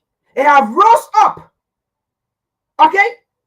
Now, Burkina Faso, currently as we speak in Africa, is the leading producer of food, supplying Western democratic nation in Africa, supplying American democratic nations in Africa.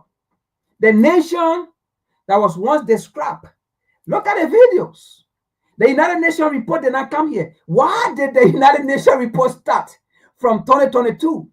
The United Nations ignored all the... Let's continue here. You see, look, folks, the United Nations have to be out of Africa. They are the problem to the African development and growth.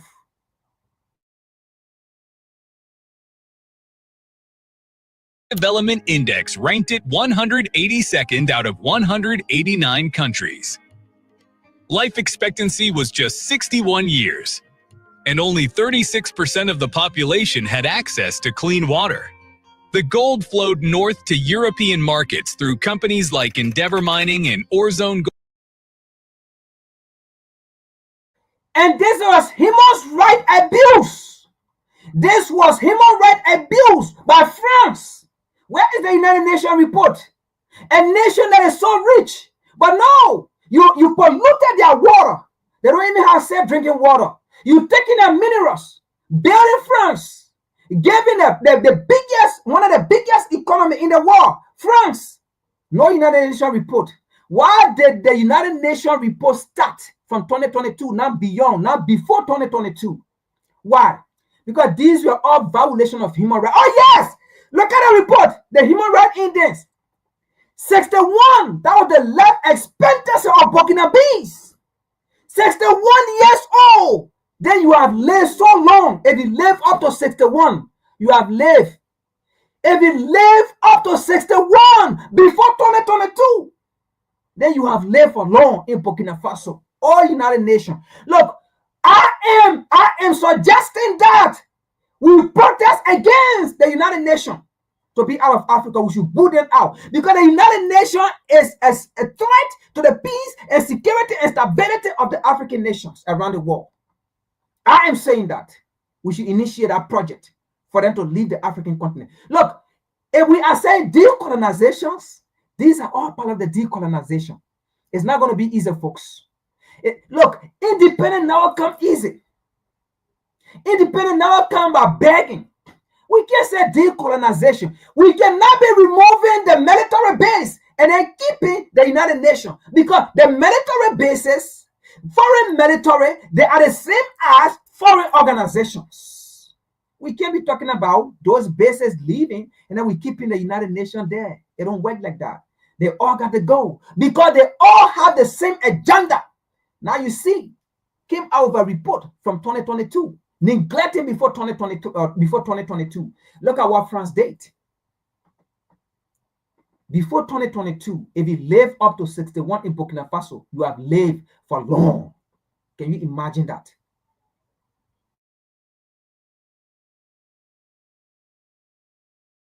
Gold Corporation, while the communities living above these deposits remained in poverty.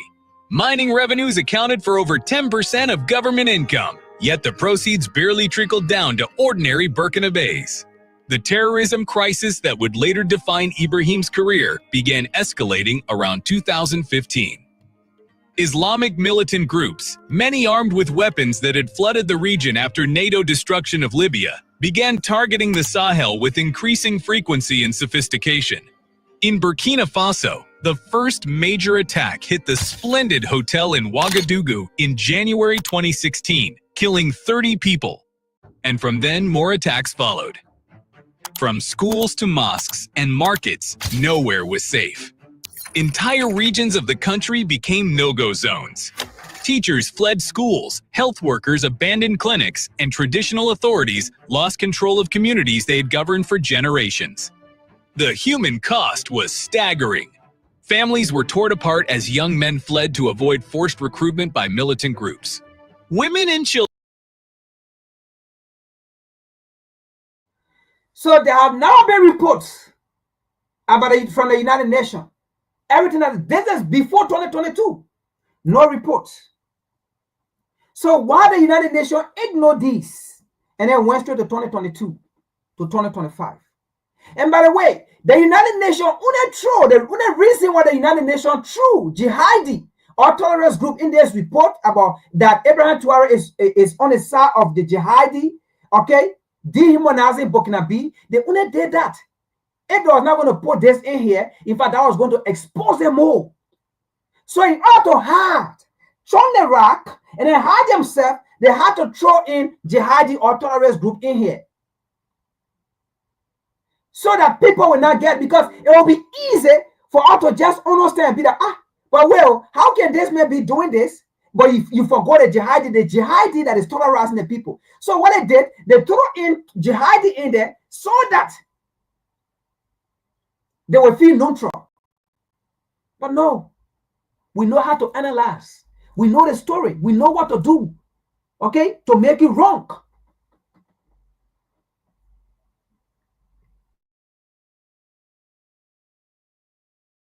Children crowded into displacement camps where basic services were virtually non-existent. Ibrahim, now a captain, was leading operations in these conflict zones, watching his country bleed, while foreign forces seemed more interested. Sorry, folks. So these were the reasons, first of all, Ibrahim Traoré took power. These were the reasons, first of all, Ibrahim Traoré took power. So how can Ibrahim Traoré now in power for these reasons, and we see the work he have done, and then betray his own work? These were the reasons he came to power. He rose to power. And first of all, let's do this. The first coup that took place, it was not Ibrahim Traoré that carried on the coup. It was another leader that carried on the coup. And that leader became the leader. Okay? But Ibrahim Traoré came in and overthrew that leader when that leader, again, wanted to do the same thing the previous leader was doing. To be on the side of France, to be a puppet. Ibrahim Traoré said, no, we remove a government that was a puppet. It was never the interest of Ibrahim Traoré to be to the position he is today. It was another leader, another coup leader that was there. But this coup leader then wanted to be like the previous leader. And Ibrahim Traoré said, no, we remove a government for these reasons. So we can't come and then do the same thing. That's how Ibrahim Traoré himself took the motto. So folks, we will not allow any Westerner to come and give us any narrative that they want to give us, because all the books they have written have always gone against us. All the narratives that have come from the West have always gone against us. That is why we will never, ever in our lifetime believe the Western world anything about Africa in our lifetime.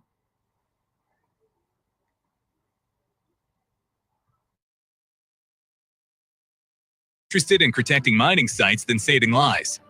President Rockmark Christian Kabore, elected in 2015, followed the international playbook, accepting aid, implementing reforms demanded by foreign partners, and maintaining cooperation agreements. Yet security kept deteriorating. The economy stagnated, and public frustration grew even more. By 2021, protests erupted across Burkina Faso demanding Kabore's resignation. The military, including Ibrahim's units, watched as their president seemed more responsive to foreign ambassadors than to his own people's cries for help. The breaking point then came in January 2022. Lieutenant Colonel Paul Henry Damiba overthrew Kabore in a coup, promising to restore security and dignity. So that was the man. So it was not Ibrahim Traoré that overthrew the first government. So that was the soldiers, okay, even though Ibrahim Traoré was in a group. But it was not the plan of Ibrahim Traoré. He was never dreaming about it. Never. He was never dreaming. Okay? So this colonial, how they call it, this general, how they call it, a master, right? He was the one that was leading the army. So they overthrew the first government. And then he went in. Ibrahim Traoré did not do anything. He was at the back after they did the work. He sat and relaxed. That military officer went in to do what he's supposed to do. And then he betrayed the military. And then began to work with France, began to work with the US, began to work with EU, began to be a neo-colonialist, began to be a puppet, began to suppress and oppress his people. Ibrahim Traoré said, no, we did not do this for you to come and do this. And that's when Ibrahim Traoré himself said, no, I got to take it. So then why would Ibrahim Traoré betray the struggle? When somebody betrayed the struggle, Ibrahim Traoré said, no. Ibrahim Traoré removed the man. And then step in. Look, we should be mindful of Western reporters. We should never trust them in our lifetime. They have never been there for us, and they will never be there for us in our lifetime. We should never trust Western reporters. BBC have never been there. CNN have never been there. ABC have never been there. ABC or NBC, they have never been there. They all work with their government. And they will never be there. No Western organization have ever been there, and they will never be there.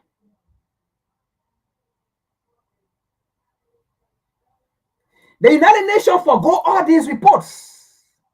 So, folks, we should not allow anyone to get a report about Ibrahim Traoré. Let's continue here.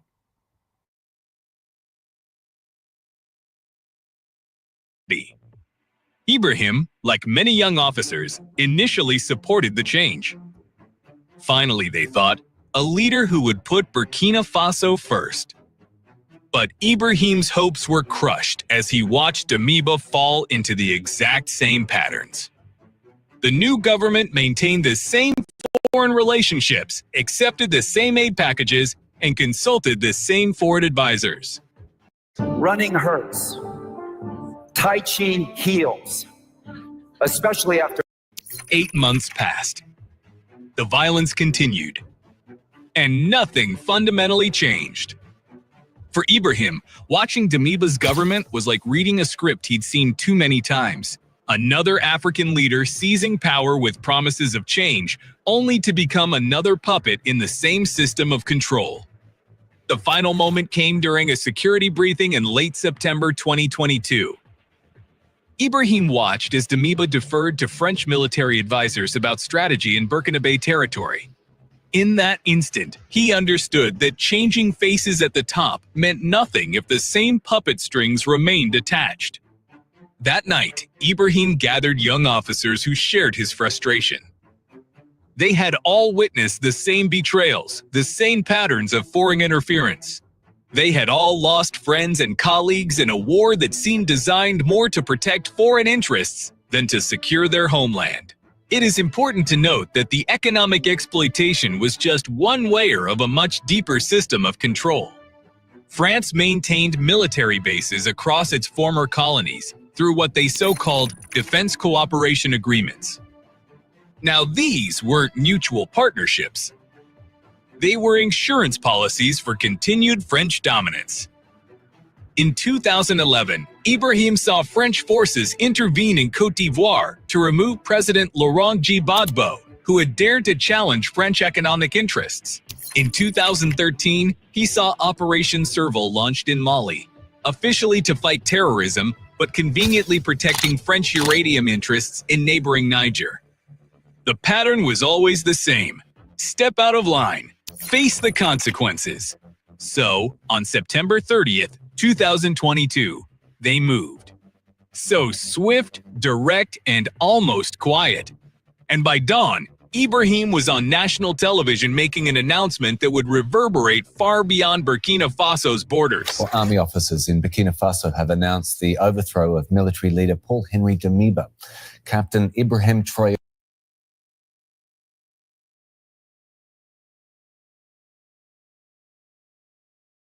Okay, because of time, we can't play the entire video, right? But now, so you see what's going on, all right? So Ibrahim Traoré, he's not just a leader, okay? He's not just a leader, but he is the people. Ibrahim Traoré is not just a leader, but he is the people. So you see how he removed Damiba. Damiba was the military leader, along with Ibrahim Traoré when they removed the puppet leader. And then Damiba, Ibrahim Traoré had absolutely no interest in the government. No interest. But Damiba came there, all right? Then he forgot the struggle. And then start going to the same Westerner, the same France, the same US, the same Europe. And then forgot the interest of the people. That's how Ibrahim Traoré said, no, then we have to do something.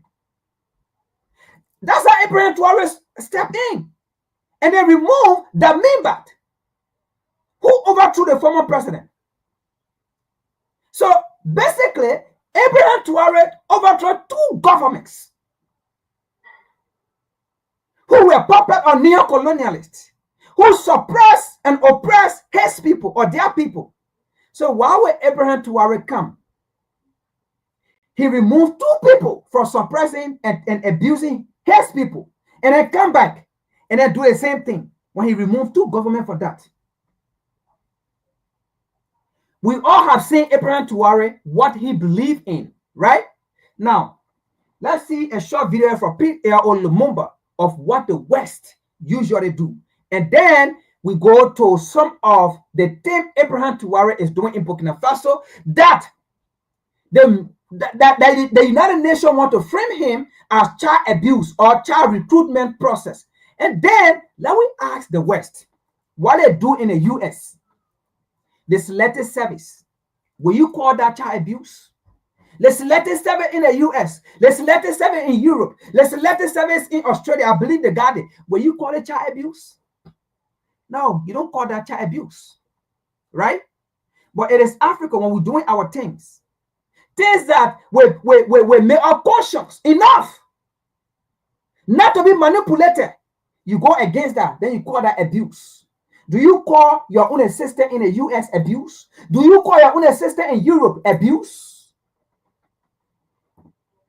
The last time the US passed a law that if you don't register for the selective service, you will be a felony, and they will take you to jail.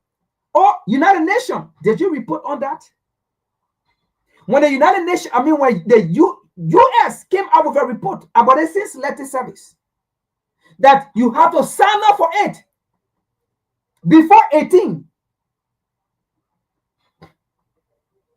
Did you call that child abuse because it have been a law that was passed in Congress that if you don't sign up for it, you'll be a felony that will take you to jail? United Nations, Did you call that child abuse? You see, folks, that's why I said, look, we need to organize, right, that the United Nations should leave Africa.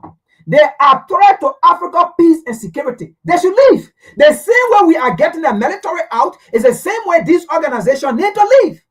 If we say we are trying to decolonize, all these people should leave. They are the one funding the terrorists. They are the one funding the proxy wars. They are the one manipulating our system. They all should leave the African nations.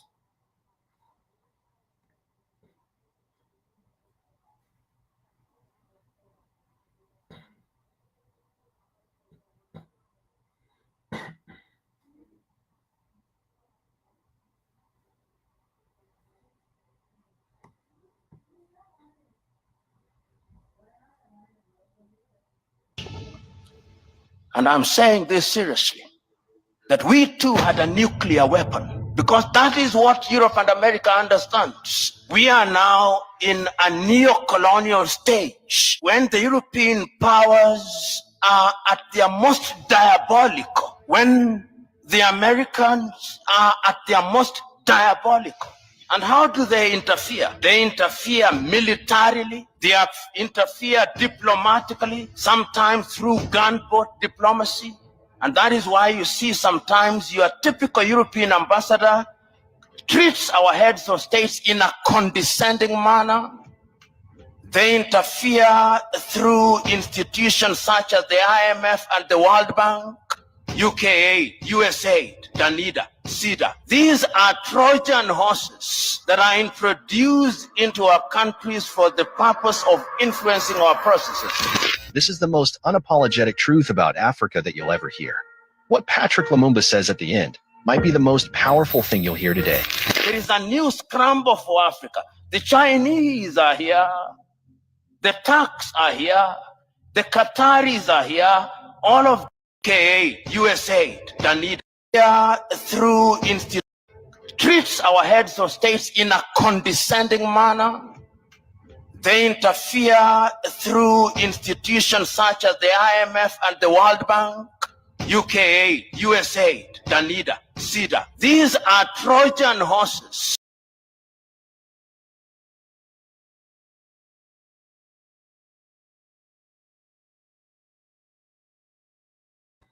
All right, so like P.L.O. Lumumba said, right, I did not allow the entire video to play, but I just the part I wanted to capture.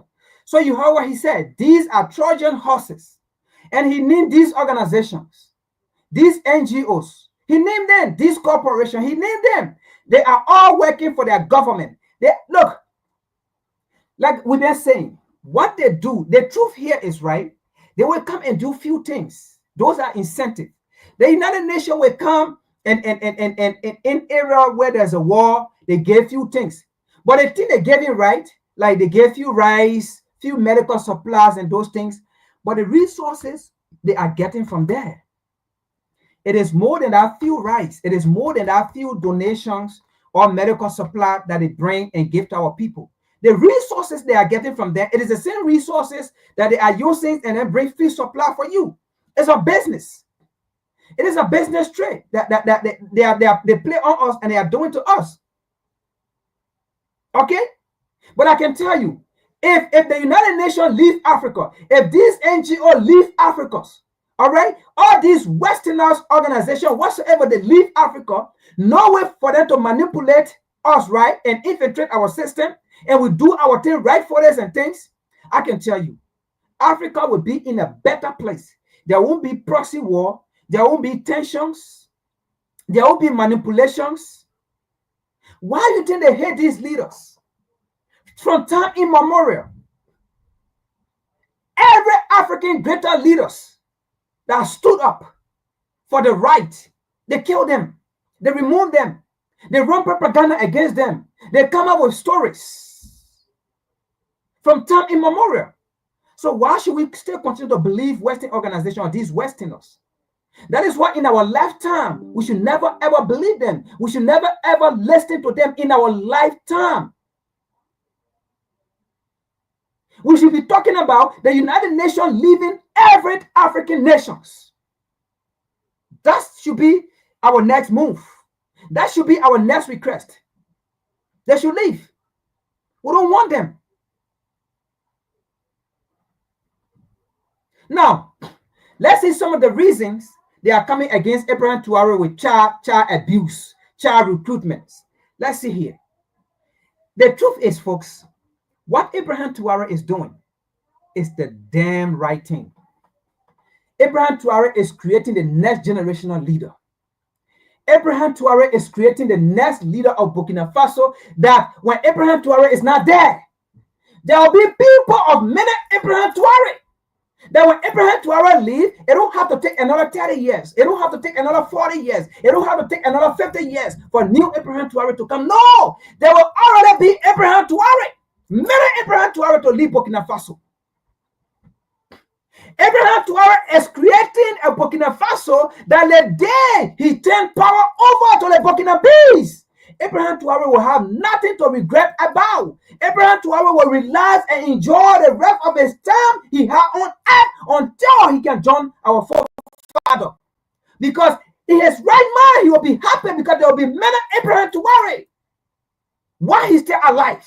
And that's why Europe and America do one. That's why the Western world do one. That's why these organizations, Western organizations do one. That's why the United Nations do one. My people, I'm warning you.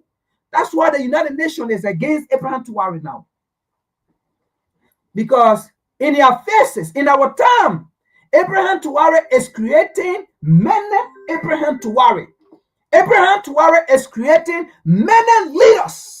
And they don't want it. Abraham Traore is creating conscious-minded Burkinabés and many Africans. They don't like it. Let's see here.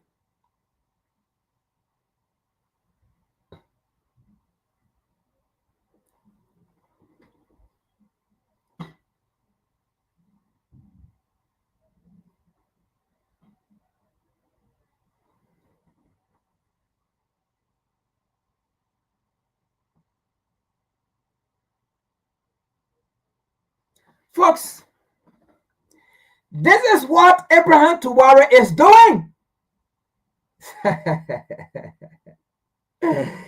What you see here,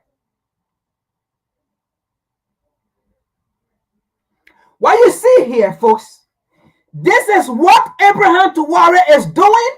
That the United Nations have come out with a report and said Abraham Traore is abusing children. Abraham Traore is recruiting children in the military. Folks, this is what Abraham Traore is doing in Burkina Faso. He's training Burkinabés, young men and women, to be like him.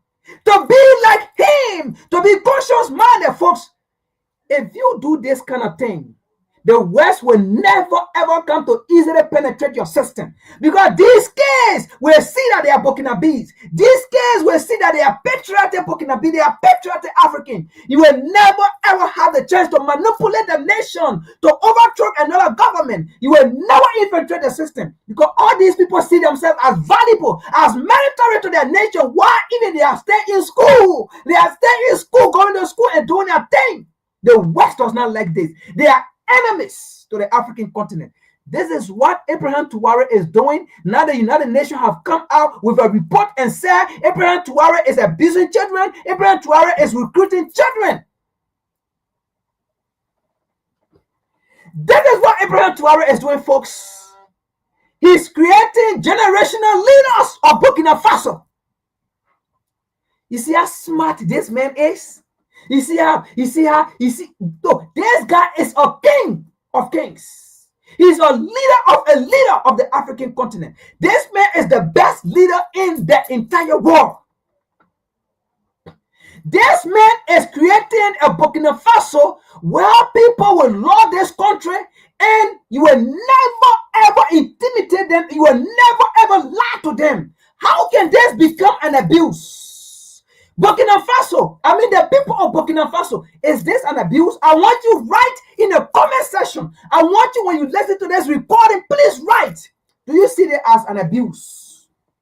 Do you see that as an abuse? Because the Westerners, Europe and America, they represent the United Nations. They send this puppet of a leader in Burkina Faso to go and write nonsense. Do you see this as an abuse that Abraham Traore is doing?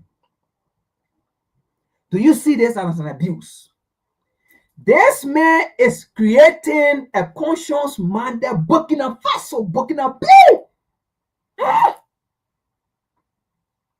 Who will not support this? Which one of the Africans will not support this? You call this child endangerment? Child abuse? When you are here telling people and they don't register for the selective service, they are felony. Oh, this is what Malcolm X said. Who told you it's wrong? When the white man do it, it's right. But when the African men do it, to stand out, to liberate, to fight for their freedom and for their self, then it becomes wrong in the eyes of the white men. Oh yes, you white people, you European, if it is wrong in your eyes, it is not wrong in our eyes. It is not wrong in our sight. It is not wrong for our freedom. It is not wrong for our liberation. It is not wrong for the African continent. It is good for us. I mean, you said if people don't register for the selected service, when children don't register for the selected service, they are felony, they are criminal. You will take them to jail. Oh, so when we do the same thing to create large army, to create like-minded people who will think like Africans for Africa, Africa for Africans, then they become enemies. Woe unto you! Woe unto you, you damn!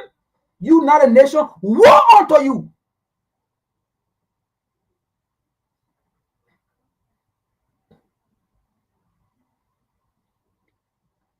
Look at that, folks. This is what they are talking about here. And these children are in schools. But he's training them to think that Burkina Bees, to think that Africans, that listen, you are the next generation. When I'm gone, when I'm not here, stand now, protect Burkina Faso, leave Burkina Faso, protect your continent. This is your homeland or death. Abraham Traore is telling these children, homeland or death. Abraham Traore is telling them, the French army was here, they never protected you. The Canadian army was here, they never protected you. The German army was here, they never protected you. The United States army was here, African, so-called African, they never protected you. Jihadis still kill you. They still protected jihadi and terrorists to come and kill you. It was the same people that supported the Arab Spring jihadi and they destroyed Libya, they killed Gaddafi, they killed Libya. So don't depend on them. I am training you so that you can fight tomorrow because you are the future. Abraham Traore is creating future. He's not creating people who will go work in the mine to send to France, Europe, and America. He's not creating people who will go work on the uranium or mining site so that they can send it to France, Europe, and America. No. He said, I will train you. You'll fight for this land, homeland or death. So the Western world see it as a threat because this man is creating army. This man is creating army. This man is creating warrior. They see it as threat. You see? It is their fear. It is their fear that they are calling threat. But we care less about their fear. This is not child abuse, United Nations. You can carry yourself on us.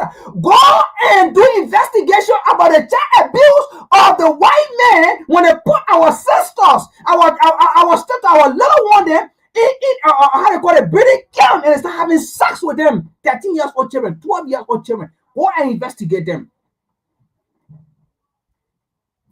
This is what? This is Abraham Traore with the kids there. This man is creating a nation of resilience. And the white men see it, they are scared. They are scared. So they come up with a report to say child endangerment, child abuse, child recruitment.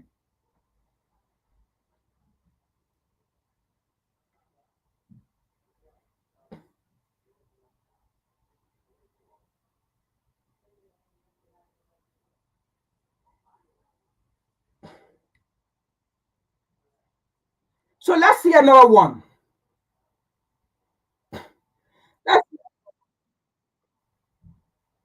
Let's see another one, folks. Like I said, you be the judge. You be the judge here, right? You be the judge. Do you see that as a child endangerment, or how they call it, child abuse. Do you see that as child abuse? This man is creating warriors to protect the homeland. When the man told you homeland or death, this is what he meant. The man is creating conscious-minded people to be conscious enough, not to be puppet. So the West see, when how the West gave report about child, how they call it, abuse in DRC Congo, Sudan, Mali, how they call it, Somalia, when? Togo, when have they been there to give report? When? United Nations, we will destroy you. United Nations, we will destroy you.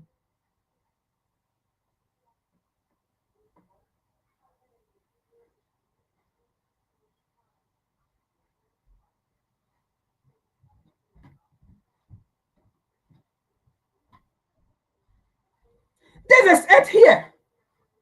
This man is telling Burkina Faso, no one will protect you. We have to start building ourselves here. And that is what this man is doing. So we don't care how the West feel about this man. We will never care. This is it, folks. This man is creating warrior. And by the way, all these kids are in school. They are in school. But the truth is, you Westerners, when you leave from here, you go to Burkina Faso on your tour. You should be mindful because you'll be talking to soldiers. You'll be talking to patriotic citizens. You will be talking to undercover detectives. You will be talking to CIA. You will be speaking to FBI. Any mistake you do, you will not come back home because you will be caught. That is what Abraham Traore is doing. And you are against it. You are against it, you can go to hell.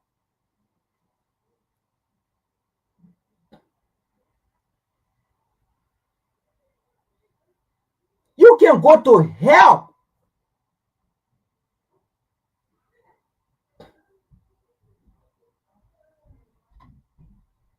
That's it right here.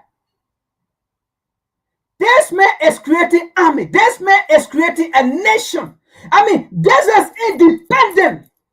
This is independent. You call this child abuse recruitment? You call, God. You see these white people, eh? You Jimmy Papa. You the Chris, eh? Eh? You the Chris.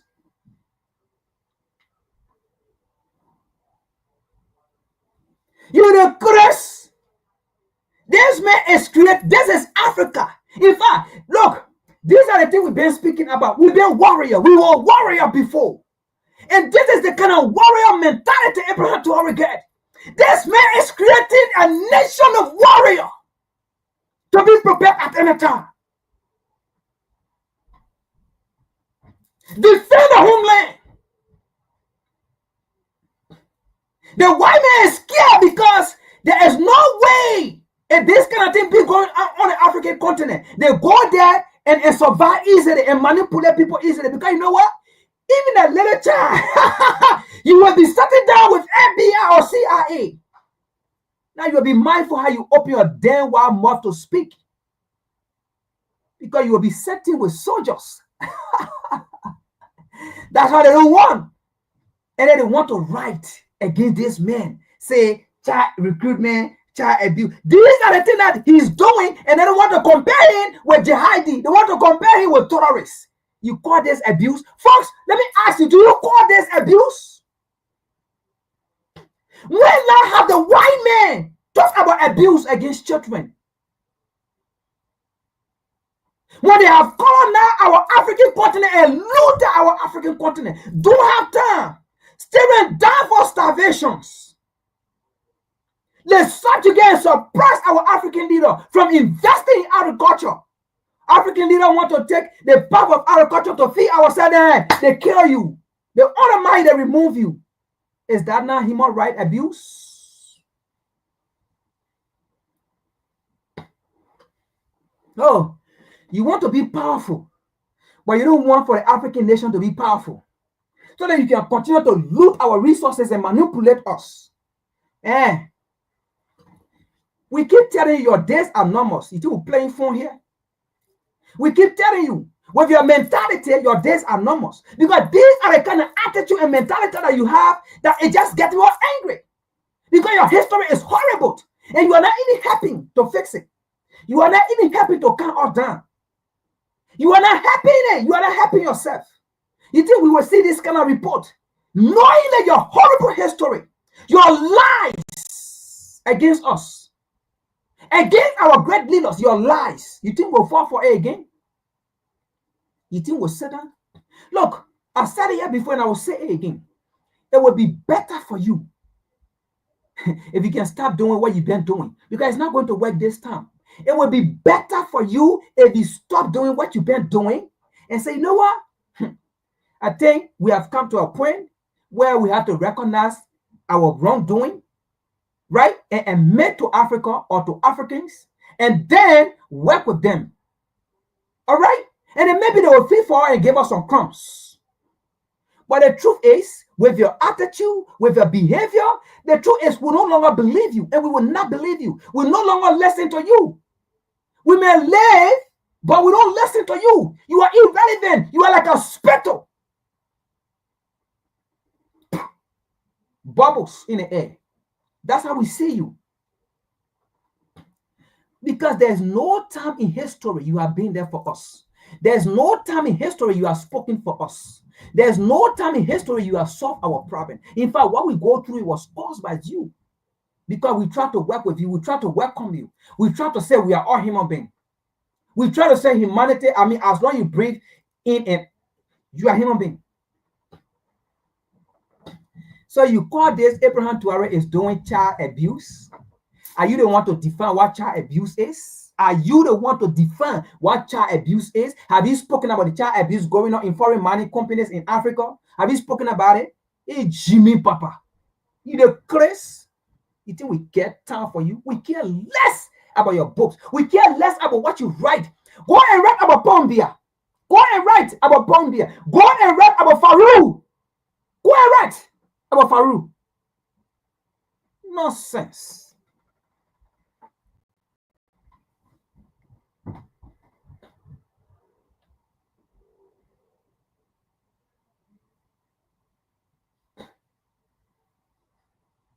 This is what you guys want on the African continent.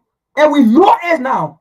This is your game. And we know your game. And we know it. Europe and America. This is what you want on the African continent. And we know your game. And we will never, ever again listen to you people. We don't care about how you feel. You think we care? Do you care about how we feel before we care about how you feel?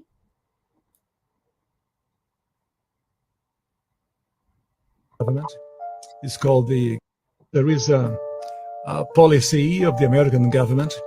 It's called the Kissinger Report, which was produced in the mid-70s when Henry Kissinger was involved with the government. And it explicitly states, which to this day, it remains the official policy of the American government. It has not changed. It may not be implemented by Trump, but it remains the same. That the purpose of the foreign policy in Africa was to reduce the population.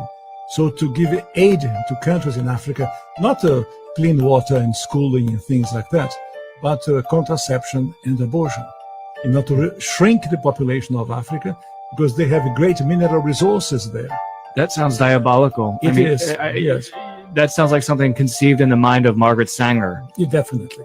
And so at the time, Kissinger and those involved with the Carter administration wanted to shrink the population, make sure that the Africans do not develop and do not use the resources for themselves, because we in the States, we need them.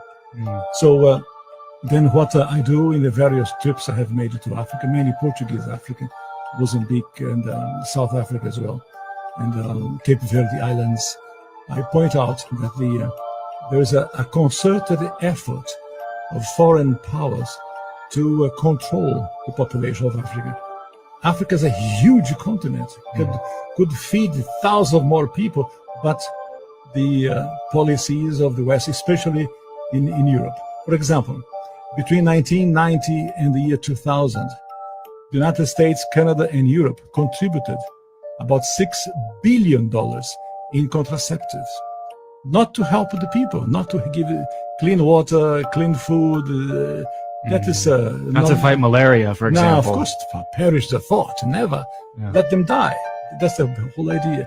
So in our work in HLI, we denounced this reality to make the Africans aware that they have to defend themselves against the influence of foreign powers.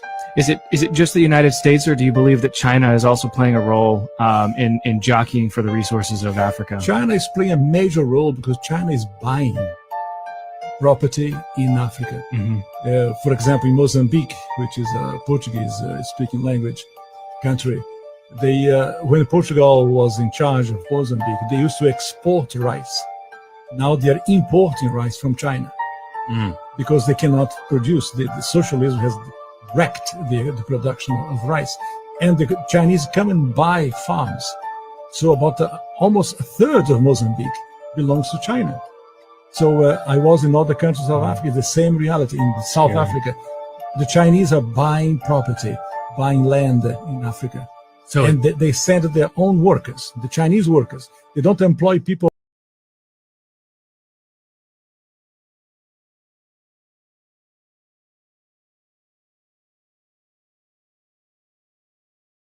All right. So you saw that, right? And that's what we keep saying. The West, there's no time in history that they have ever helped us. They have ever been there. You saw what a reporter said. The US, Canada, Europe, they spend billions of dollars in contraceptives that we spoke on last week. So what Bill Gates is doing, Bill Gates is just picking up. It's something that's been going on. They have never invested in anything good. And all because of what? The resources. What the narrator said. The US, the Europe, or how they call it, the European nation, all of them. Canada, what did they say? The resources of Africa should be used to develop their nation, to boom their economy. It should never be used for the African people. So what happened? They will come out with disease. They will come out with all these things to put in Africans. And that's what Ibrahim Traoré is doing. Ibrahim Traoré said, no more vaccine coming from Europe, because these are sicknesses they put in us. It may not kill you right away, but 10, 15 years, you will be dead. So basically, a slow poison they put in you, so that you will never know that what they put in you, that's what kill you. You will never know. So they put it in you, and then after 5 years, then you start getting the effect. Then maybe you only got another 5 years to live 10 years. Because you will die with that sickness. That sickness will be in you, suffering with it, fighting for treatment, fighting for how they call it, the dose. You can't get it, and you died. So basically, they know once they put out it in you, 10, 15 years, you're not going to be productive. You'll be unfunctional. You can't function. So you die. Generation wiped away. That has been their plan. And Ibrahim Traoré said, no, I got to build my country in every capacity. And that's what he's doing, building his country in every capacity so that he can be self-sufficient. You see the plan of the West. So everything we speak of, look, the generation of the leader of Europe and America today, it was not the generation that was making those decisions. It was never the generation that made those decisions. But you see the generation that came after them, they still carry on those decisions. Are you getting it? So they have never been there for us, and they will never be there for us. Because their generation, the people that came after them, laid down a platform for them, have a doctrine for them, and they're carrying it. They have the dictionary that they are carrying. They have a companion that they are carrying it. They have never been there, and they will never be there. They bring food, that disease in it, that sickness in it. They bring vaccine, that disease, sickness. They bring medication, that disease, sickness. How can somebody invest billions of dollars not in good water, safe drinking water? Nothing. not in farm. Nothing. Have you seen any European nation or organization talking about let us improve farm here so that you can be productive? What they do? They say, no, don't invest in farm. We will create something called AGOA. We'll be feeding your nation. But as soon as your president, your leader want to say anything, they drop it from the AGOA. That means no food coming to you. Why should we even be doing that? Africa is, I can say, almost the most fertile land in the world. The Most High blessed this nation. The Most High blessed this nation. Or this continent, sorry. The Most High blessed this continent.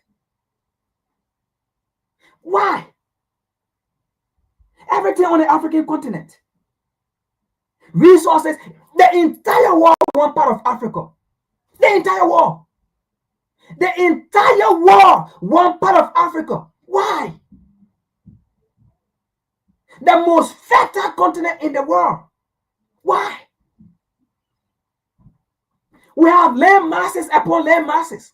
But why can't we feed ourselves? China that don't have land. China that don't have land, but they don't want feeding us. They don't want growing rice. We're supposed to be growing and feeding the world. The Chinese go to Africa, they pick the African soil. You know what? Maybe next time I'll bring that video here. In Liberia. The Chinese were mining the African soil. I mean the soil. Putting it in bag, shaping it. I will have to show that video here. Because they don't have soil. Anyway, look, you know, sometimes I don't know what is wrong with Africans. And now the AES nations are taking responsibility. But do you see how they go against the AES nations? Look, the West have never been there. They will never be there. Their plan is to destroy us. Now you may say, he's saying that in the people country, he's saying that. You'll be fooled to even say that. I said in the people country are saying that. There was a reason I came here to say it. Because maybe if I was on the African continent, I would not say it because I was not even going to get the internet. Why am I going to get the internet? You have internet services there that way I have it here, that I can use it, even though although I pay for it here. But even on the African continent, I pay for internet there, I will not use it like this. It will be finished, it will be gone. In less than 10, 15 minutes, finished. You see it? So that's some things. Don't just speak. Oh, you in a bigger country, you say, don't just something, don't speak, just leave it as it is. Because equally so, I'm in a country, I'm not exploiting them. I am not exploiting them. But they are in my country, they are on my continent exploiting me. I am not in their country writing false narrative, but they are in my country or my continent writing false narrative. You see the difference? So why can't you talk about them? I am not carrying on false narrative. I abide by the rule and regulation here. But in my country, on my continent, they don't abide by the rule and regulation there. Why can't you speak about that? When you want to come to me, who's saying the truth? Or you in a people country? They are even benefiting from my country and my continent than I in their country benefiting. Yes, I have a job. Yes, my people on the African continent don't have a job. Yes, I was never going to have a job if I was going to be there. But guess what? It is because they exploit my continent, my nation. It is because they lie, they manipulate my people. It is because they subjugate my leader. It is because my leader are afraid. If they want to change the Abraham Traore, they will come against them. And why should you be afraid in the first place? Abraham Traore is doing a great job. Now, almost everybody in Africa want to go to Burkina Faso to find a job. They want to go to Burkina Faso to be citizen. Why is that happening? So don't come to me. You say in a people country, that is not even a justification. Because they are there too. Do you know how many millions of dollars, billions, trillions of dollars they are taking from my country? In fact, what they work for, I don't see it. Me, what I work for here, they take it back from me. They take it. Taxes, they take everything. At the end of the day, what do I have?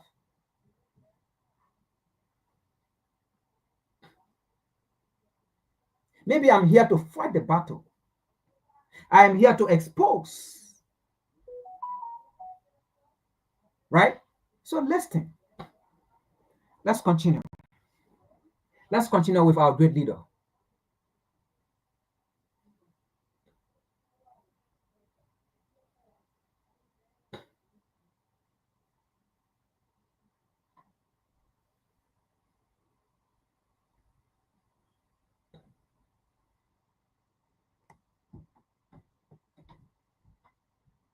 So, former President, we are just posted. Genocide didn't happen in Europe. It happened in Africa. Germany's first genocide didn't happen in Europe. It happened in Africa. Before Hitler, before Auschwitz, they tested their killing methods on black bodies in Namibia.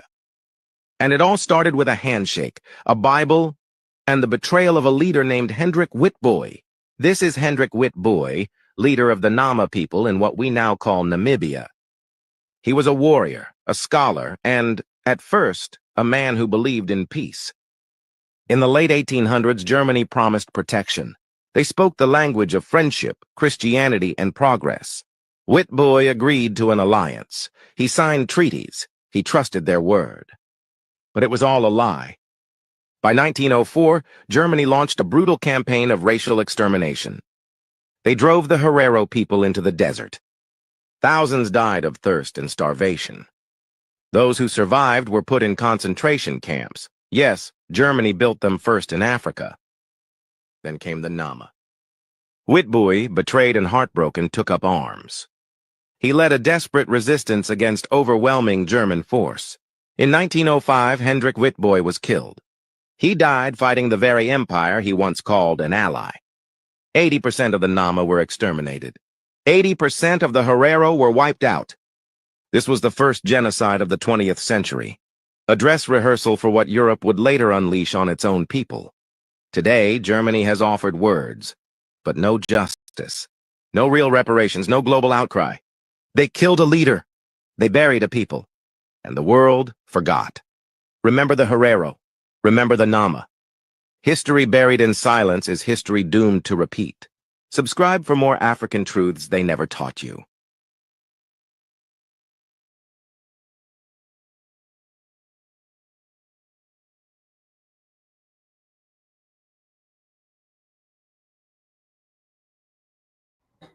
So you see, that is why we will never trust Europe or the European or the Western world. What happened yesterday is still happening today. So the generation that did this, that generation are not alive today. But while their descendants are still doing the same thing, then why would you want to come and tell me about, we all need to work together, we are all human beings? No, we are all human beings. It is true. But look at what is going on.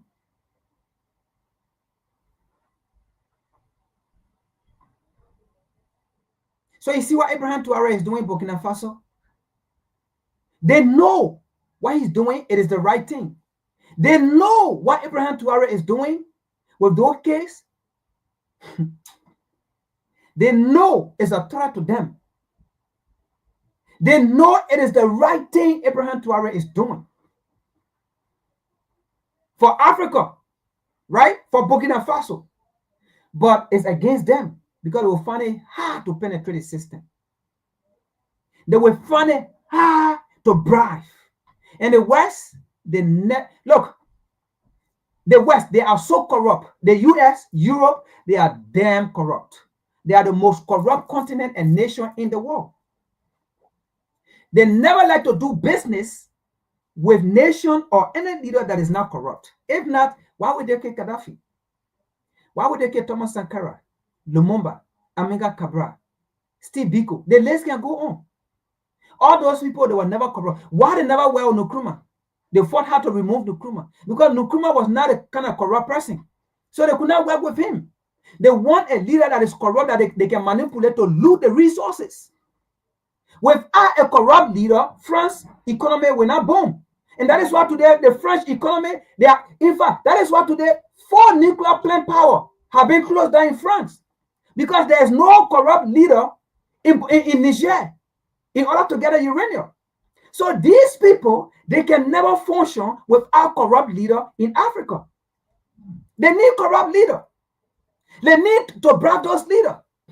That is why, look, African, when they come out and say, oh, we get 2 million, we get 3 million, we get 4 million, those money are bribe. Have those 4 million, 3 million, 5 million, 10 million transform your life? Have those 10 million, 15 million transform your continent, transform your nation, transform your institutions? No. They are bribe. But the West will not come and tell you, we bribe those leaders.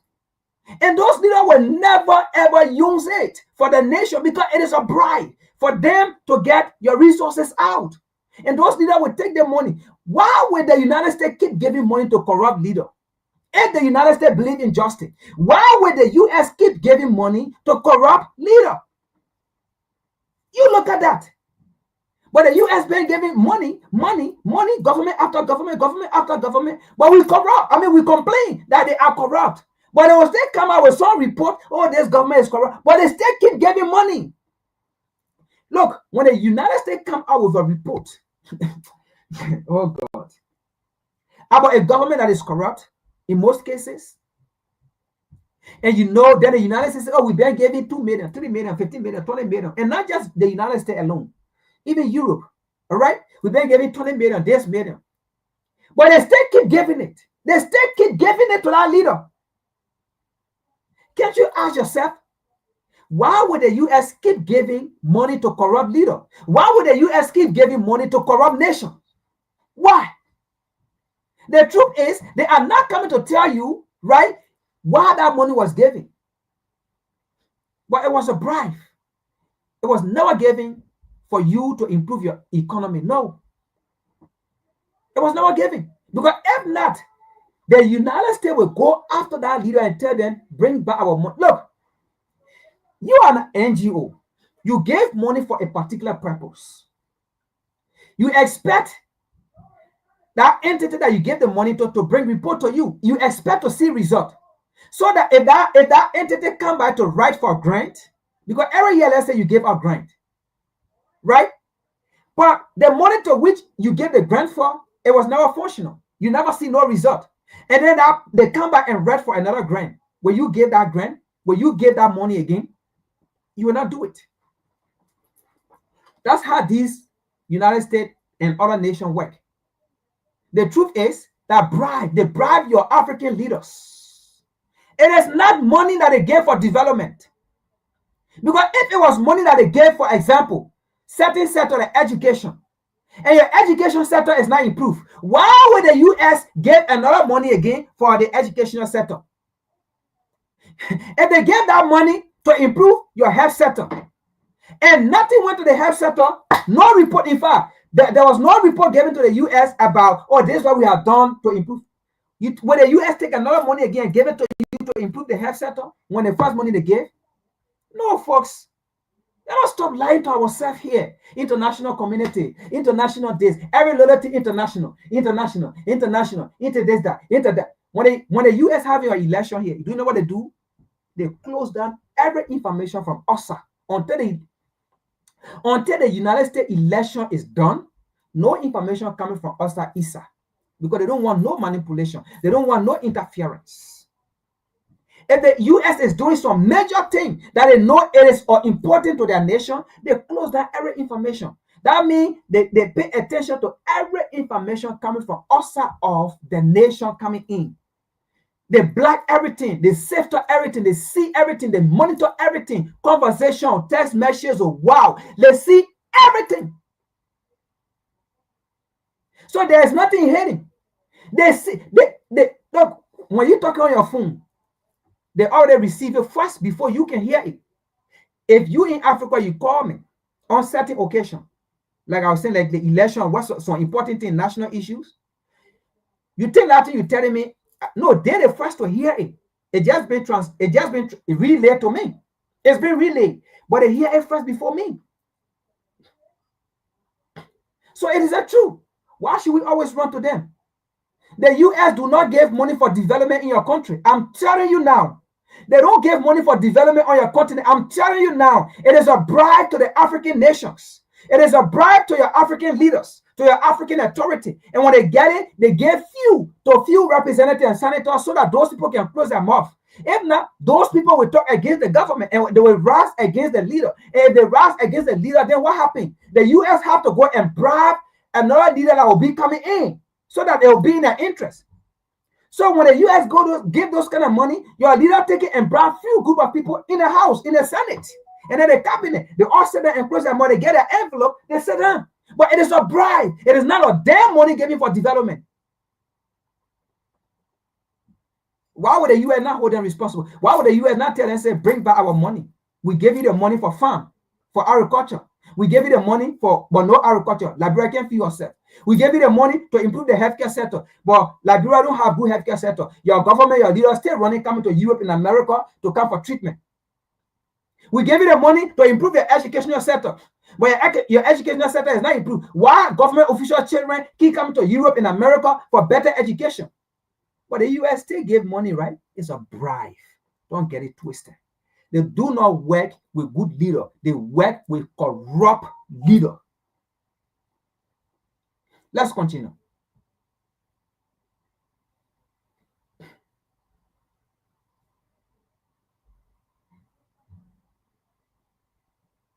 Is better than Africa is something that was put in your head by Europeans. But Africa has everything. Africa is super rich culturally, language-wise, food, resources. Everything is in Africa. Africans only need to take back control of their continent. I also met a girl from the Netherlands. She was also traveling. We met in Mauritania and then we met in Senegal and in Gambia. So we came across each other several times and we had this discussion several times. People were hosting us and we would love to say, I'm going to host you when you come to Italy, when you come to Belgium, but people cannot come here because they don't get visas. And it's just bullshit. It's mind-blowing, this thing that people cannot just travel freely, because a lot of people I met, my age, they don't want to come to Europe to stay here. They just want to travel as I do. But Europe is taking resources from Africa. They've been doing this for forever. Europe is better than Africa is something that was put in your head by Europeans.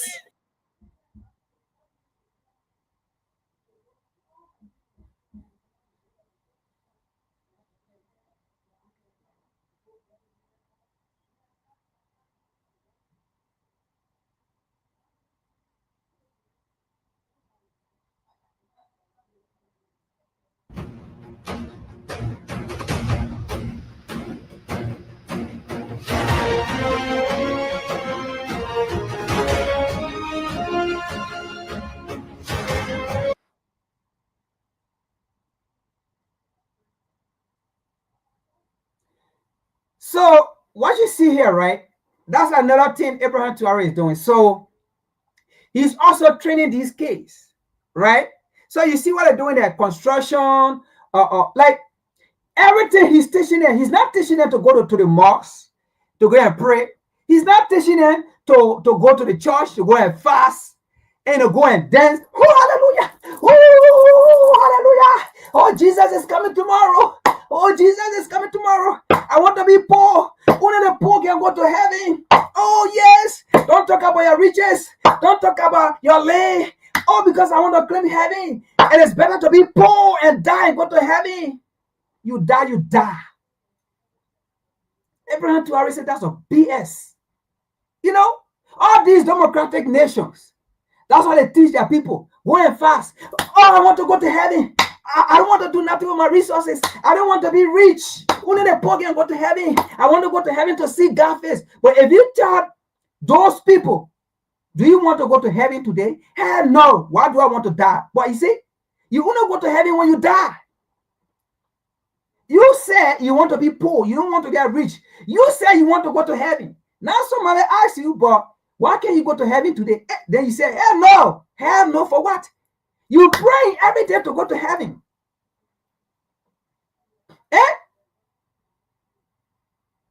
Only in Africa, an African man will tell you, it better I die poor to go to heaven than to be rich to go to heaven.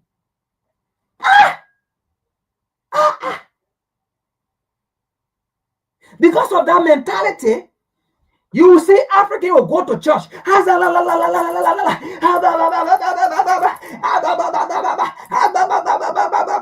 Let me be poor and go to heaven. Let me be poor and go to heaven. I don't want to be rich. Only the poor will inherit heaven. The poor shall inherit heaven. Only the meek. The heaven is for the meek. Blah blah blah blah blah blah blah.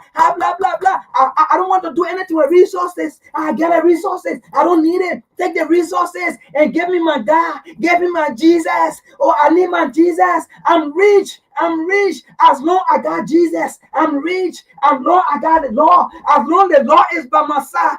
No damn damage. The law is not by your side. The Lord gave you these resources to have a better life, to have a heaven, because heaven is here and hell is here. Yeah. Heaven is on earth and hell is on earth. Yeah. Eh? So there is no time, there is nowhere in the Bible and that says you will go to heaven, the place the most high is air. No, there is no place there. And there is nowhere in the Bible the most high said when he come back for judgment day, then he will take you, then you will fly in the sky and go to him. There is no place. What he say? Eh? Your Lord's Prayer. Read your Lord's Prayer. It will be done on earth as it is in heaven. It will be done. That cannot come on earth. It will be done. So what are you talking about? You're going to heaven. And even in the Bible, it says when Jesus comes or when the Most High comes for judgment, he will take the Israelites back to their land. Where is the heaven? He did not say he would take them to heaven, to where he is. He said, I will take the Israelites back to their land. And that is salvation. That is whence they will get salvation. No one gave his salvation. The day he come back and destroy the enemies of the Israelites, and the enemy of the Israelites are human beings. Are human beings. And the enemy of the Israelites are the people that put the Israelites into captivity, are the people that took the Israelites into slavery, are the people that put yoke of iron on the neck of the Israelites, are the people that rape, that put the Israelites, women and children on sex farm that the video we watch, on slave plantation, and they were having sex with them and having baby by them and sending the baby to slave plantation. No, those are the enemies. That's why it's describing the Bible. You shall go to captivity to your enemies. You shall go on your land of your enemies, and there you shall lose your inheritance. And there you want clothes, you go to your enemy. You want food, you go to your enemy. You want water, you go to your enemies. And there you shall have no might, no military might, until I can return and give you salvation and free you from your enemies, and then send you to your land. So when Jesus come by, or the Most High come by, you don't go in no damn heaven. You going by on earth, right here. So you get that clear. And blah, blah, blah, blah, blah. I want to go to heaven. I got Jesus. I got Jesus. I want no resources. You know, if the Most High did not want to give you resources, he was never going to bless your continent. He was never going to bless your continent. You Jimmy Papa. The place? Heaven. You crazy? Why he never gave that resources to the rest of the world? Why he gave it to America? Why he gave it to Australia? Why he gave it to China? Why he gave it to you? Created it. Even up to today, like Liberia. All right, the lithium has just been discovered in Liberia, worth over $3 billion. Lithium, just lithium have been discussed in Liberia or discovered in Liberia, worth over $3 billion or $300 billion. Lithium, that's just one aspect of the resources that is there.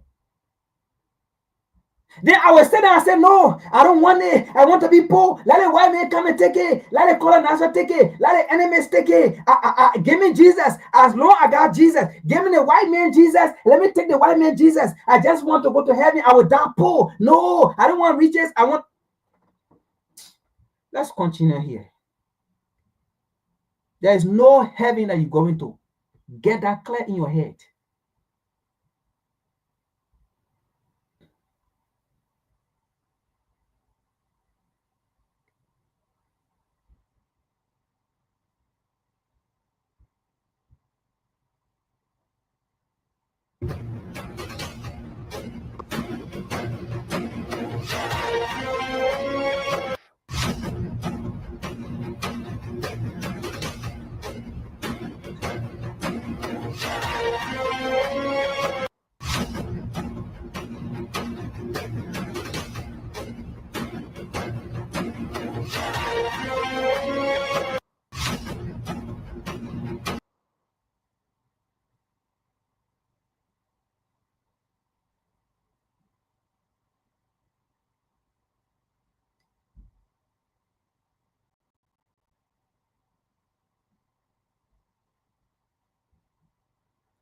So as you can see, right? These are the case. As you can see right there. These are the case. So this is what they are talking about. Child, how they call it, molesting, child abuse, child this. Does Abraham Traore look like child molester or someone who abused children? This man is building a nation. This is what you call nation building. This is what you call nation building. Even down to the little kids, they are part of this nation building. The white man is scared. Europe is scared. They are afraid. The Western worlds are afraid. Because look, folks, Burkina Faso is showing the way to the Africans, to the black nation around the world. Abraham Traore is building, a nation. He's building army, warrior. Look, Europe and America will never just go to Burkina Faso or the AES and penetrate it so easily. Because guess what? Like I said, they will be talking to CIA. They will be talking to committed Burkinabes, committed Malian, committed Nigerian. They will be talking to them. And that's how you will be caught. That's how the terrorists, the enemies will be caught so easily. You will never penetrate the system, and that's why they are afraid. But you will never tarnish this man's reputation. It will never work. We know who this man is, and we know who the leaders of the AES are now. So Europe and America or UN, whatsoever you call yourself, you put yourself in hot seat, because what we are about to do now, what we are about to do is for you to pack your load and leave the African continent. It's for you to pack your satukas and leave the African continent, United Nations. This is what you call child abuse. This is what you call child abuse. No, Burkina Faso is raising conscious-minded children. Yes, this is the right thing to do.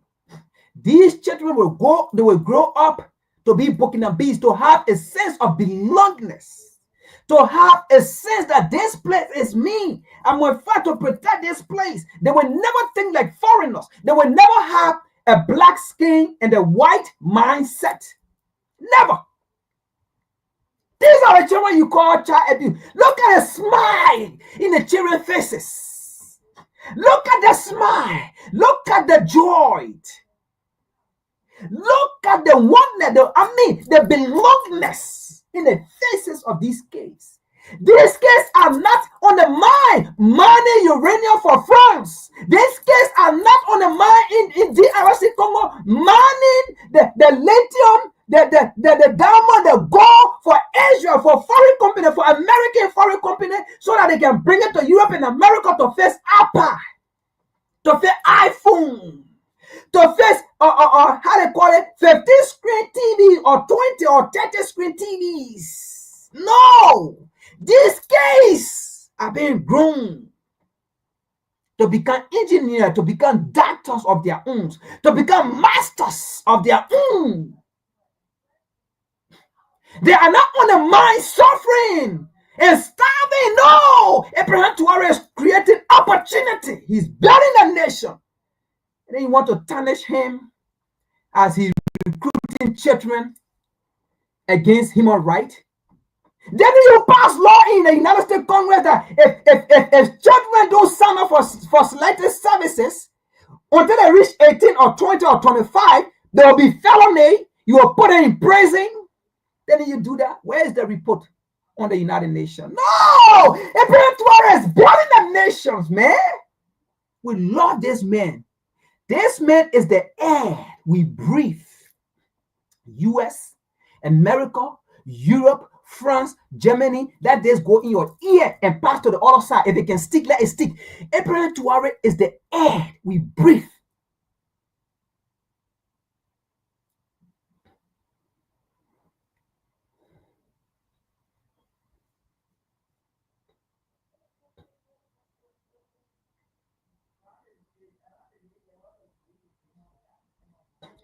All right, folks.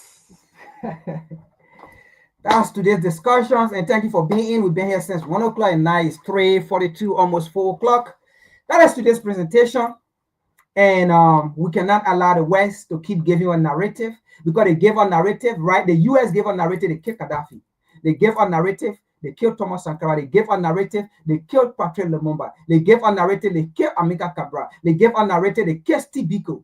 The list can go. They gave a narrative, they killed Malcolm X. They gave a narrative, they killed Dr. Kings. And the list can go on. They gave a narrative, they imprisoned Marco Garvey until he died or where? England or so.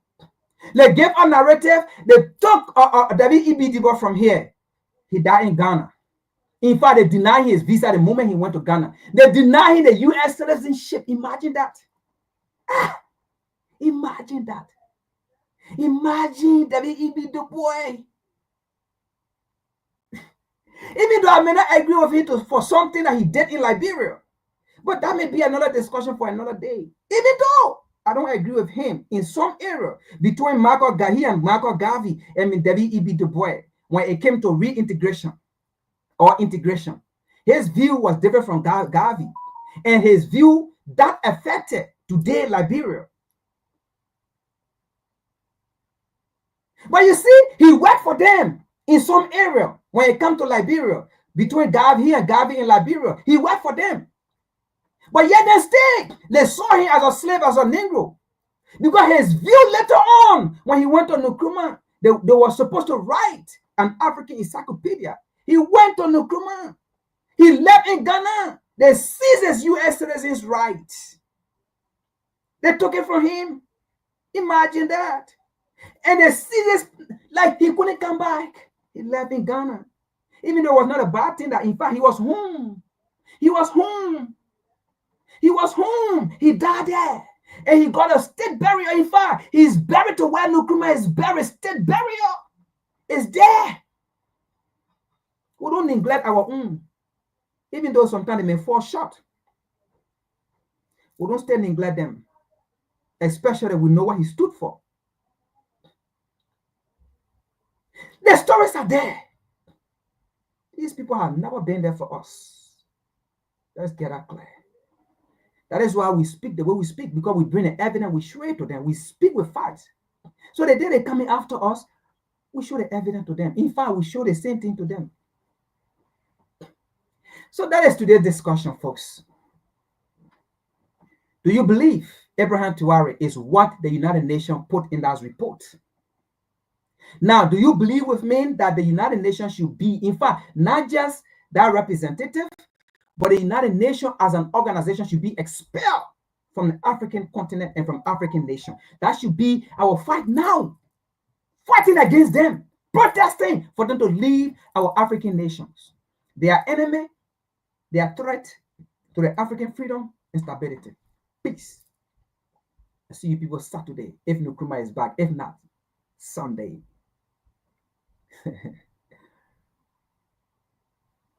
The white power structure, because that's all we have in America. And the white power structure today is just as much interested in perpetuating slavery as the white power structure was 100 years ago. Only now they use modern methods of doing so. And